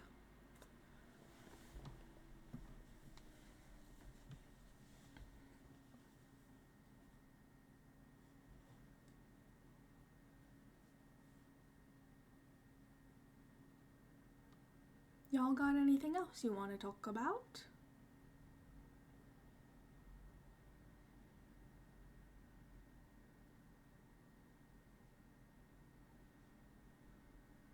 Have any of you learned anything cool recently? Got into fun facts?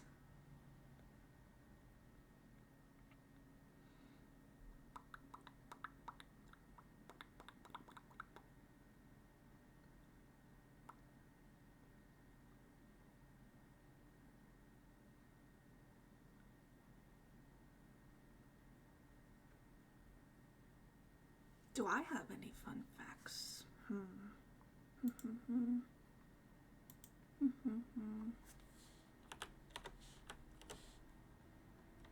Don't know if I do.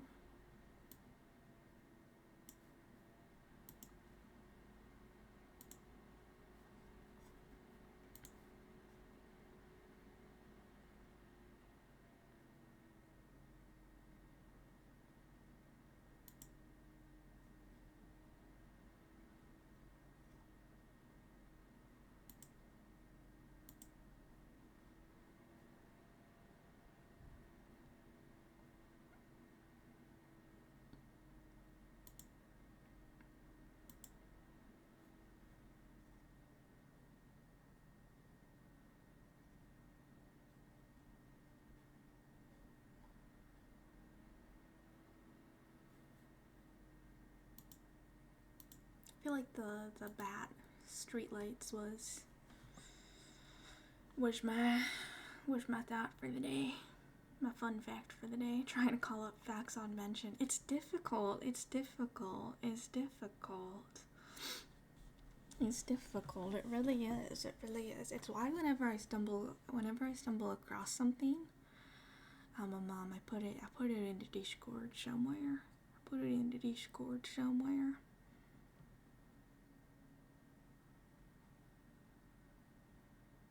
Because I find that if I don't, it's just, there's a chance that it'll just be gone forever.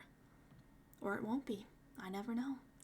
Sometimes, like today, my brain will just conjure up the thing about the streetlights for bats, and I'll be like, oh yeah, I did learn about that. So true, brain, so true. That is something we learned about once upon a time. But then other times it's nowhere to be seen. That information is nowhere to be seen.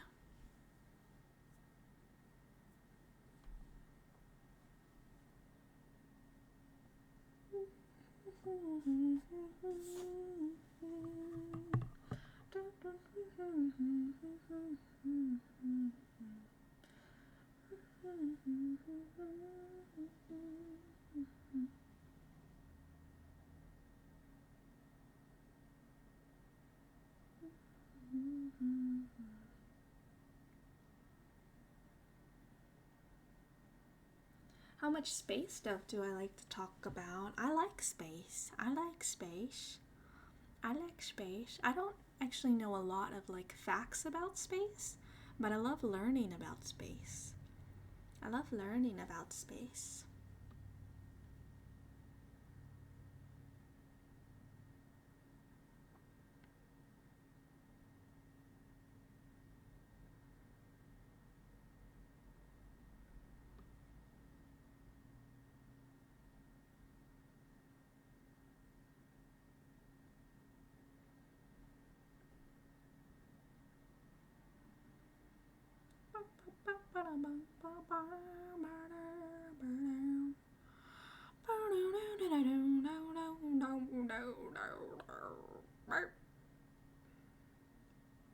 Favorite planet?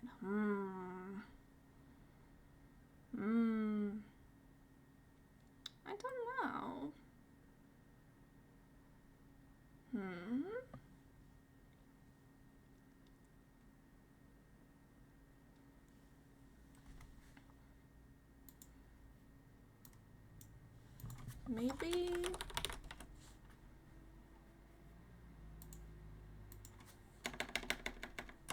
Maybe Neptune? Maybe Neptune?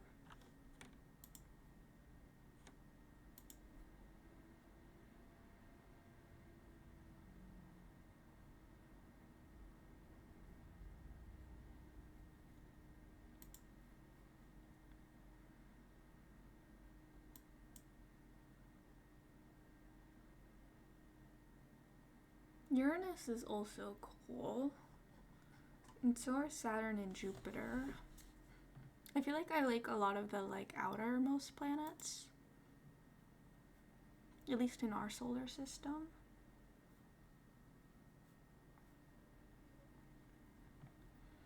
It does have some really cool images of it. It does. It does. It does. I remember watching many years ago, there was like a YouTube documentary that it was like a fake documentary, but it was about these little like robots that were sent to like explore like an exoplanet, and I loved that strange little YouTube documentary. What was it called? Jupiter is so crazy but cool. I don't have a favorite, but I love Jupiter. Crazy atmosphere with a frozen sea that extends through all of it. Yeah. They're all so neat, all of the different planets.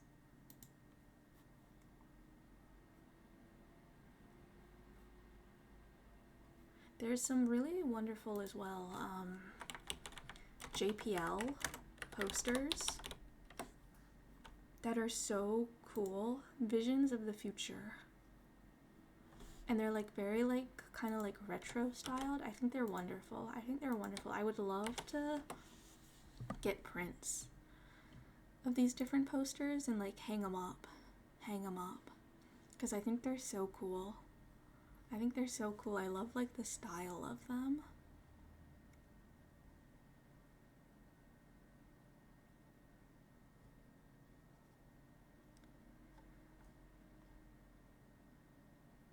Like I like the Europa one.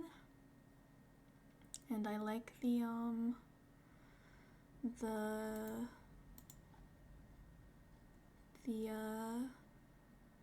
Trappist 1E. And I like the PSO J318.5-22. Oh, and Kepler 16b. Like, just the art on these is so cool.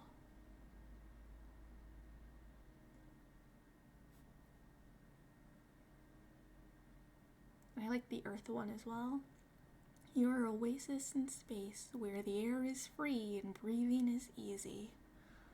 'Cause it's so true. It's so true. The air is free here. And breathing is, well, pollution. Climate change. Well, hypothetically, breathing is easy here. Easier, certainly, than probably other planets, but increasingly less easy.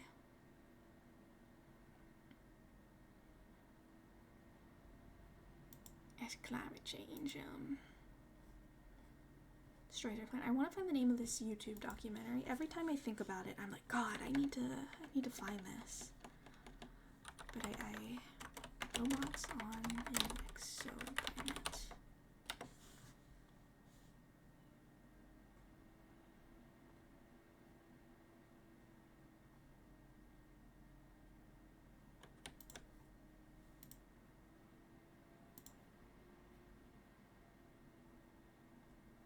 Oh, is it called Alien Planet? Is this it? Alien Planet.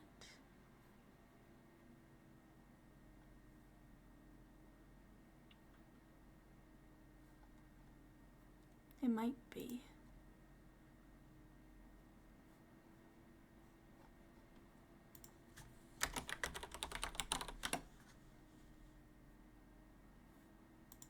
Yes, it is. It's Alien Planet. I loved it. I loved that as a kid.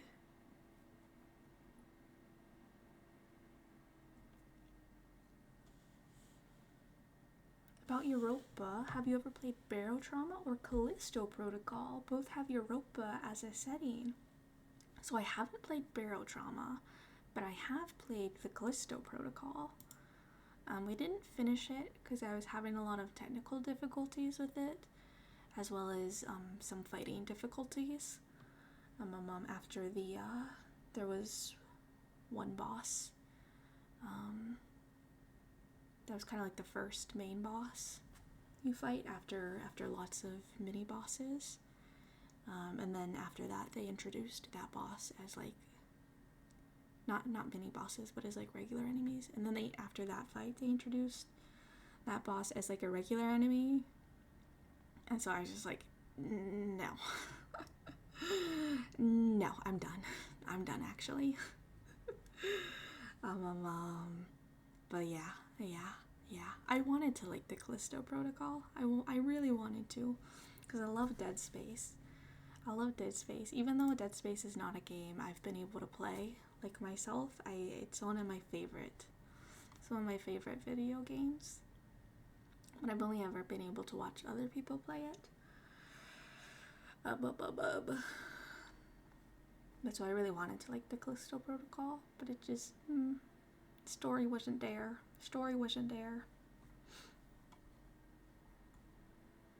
And for me, that's like the biggest reason why I would play or enjoy a video game, is if it has a good story.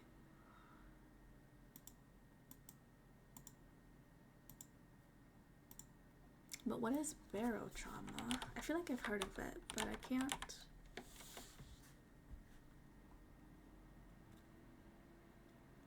"2D co-op submarine simulator." Oh.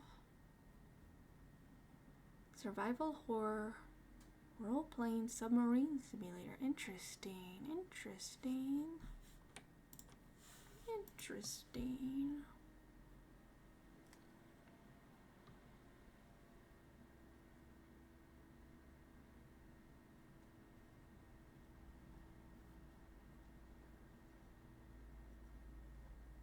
Oh, that looks pretty cool, actually. Oh, let me add that to my Steam wishlist so I don't forget it. Gotta go do life stuff. Well, thank you so much for being here, Lost and Disembodied. I hope you have a good lurk. I hope the life stuff that you gotta do goes well. Yeah. Thank you for the lurk. Thank you.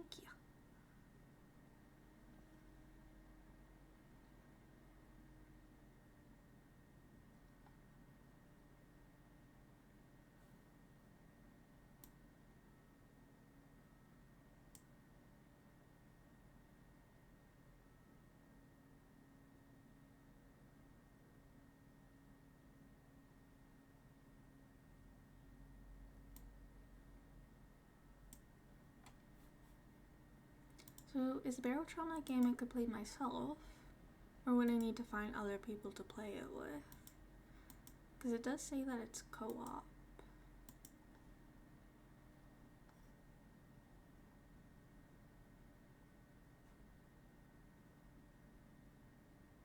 From the PC gamer, barotrauma is a bit like Faster Than Light with giant sea monsters. Oh, that sounds right up my alley. Though I don't think I've ever played Faster Than Light either. But I have played Out There. Oh, I already have Faster Than Light on my wish list.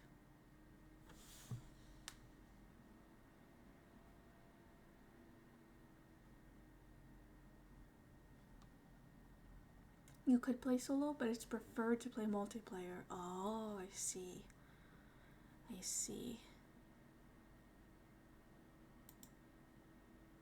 I'll have to get friends first then, before I can play that.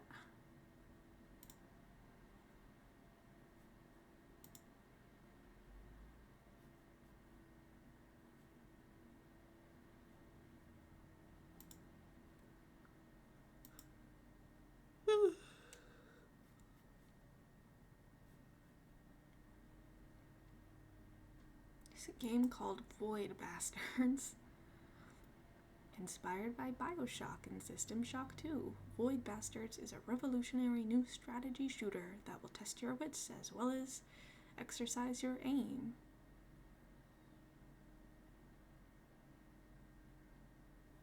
Interesting.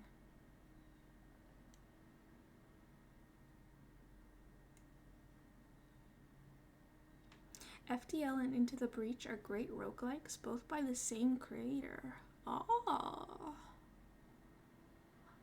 I'll have to give them a try. I know Faster Than Light has been on my list for a while.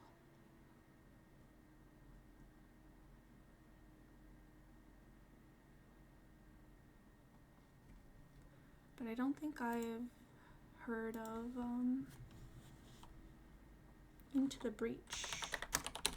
Into the Breach. Into the Breach. Control powerful mechs from the future to defeat an alien threat. Each attempt to save the world presents a new randomly generated challenge in this turn-based strategy game. Oh, interesting. Interesting.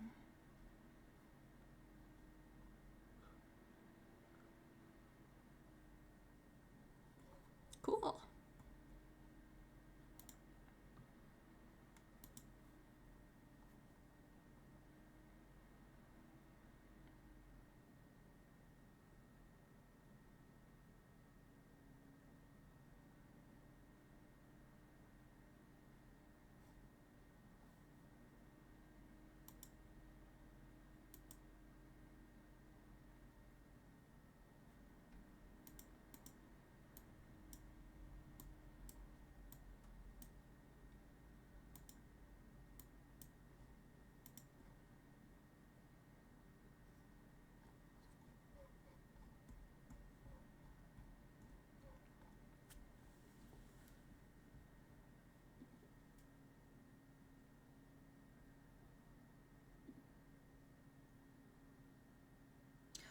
Well, we've been going for about 2.5 hours now.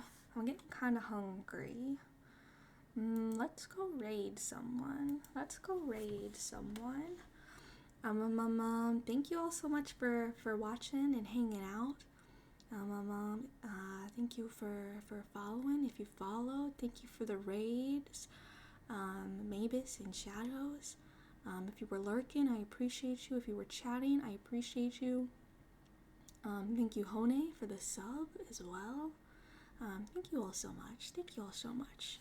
I really appreciate it. I really appreciate it all. In whatever way y'all choose to show up here in this space, it means the absolute world to me. We're gonna go raid. Let's go raid Mavis, because Mavis is back online playing Oblivion, Elder Scrolls Oblivion. So we're gonna go raid Mavis. This is my raid message. It would mean the absolute world to me if you would come along with me on this raid. You get channel points when you raid, and you get to meet cool new streamers who you maybe haven't gone to see or check out what they're doing before. See ya, Space Cowboy. Yeah. Thank you all so much for being here. And I will see you all in another universe. Goodbye.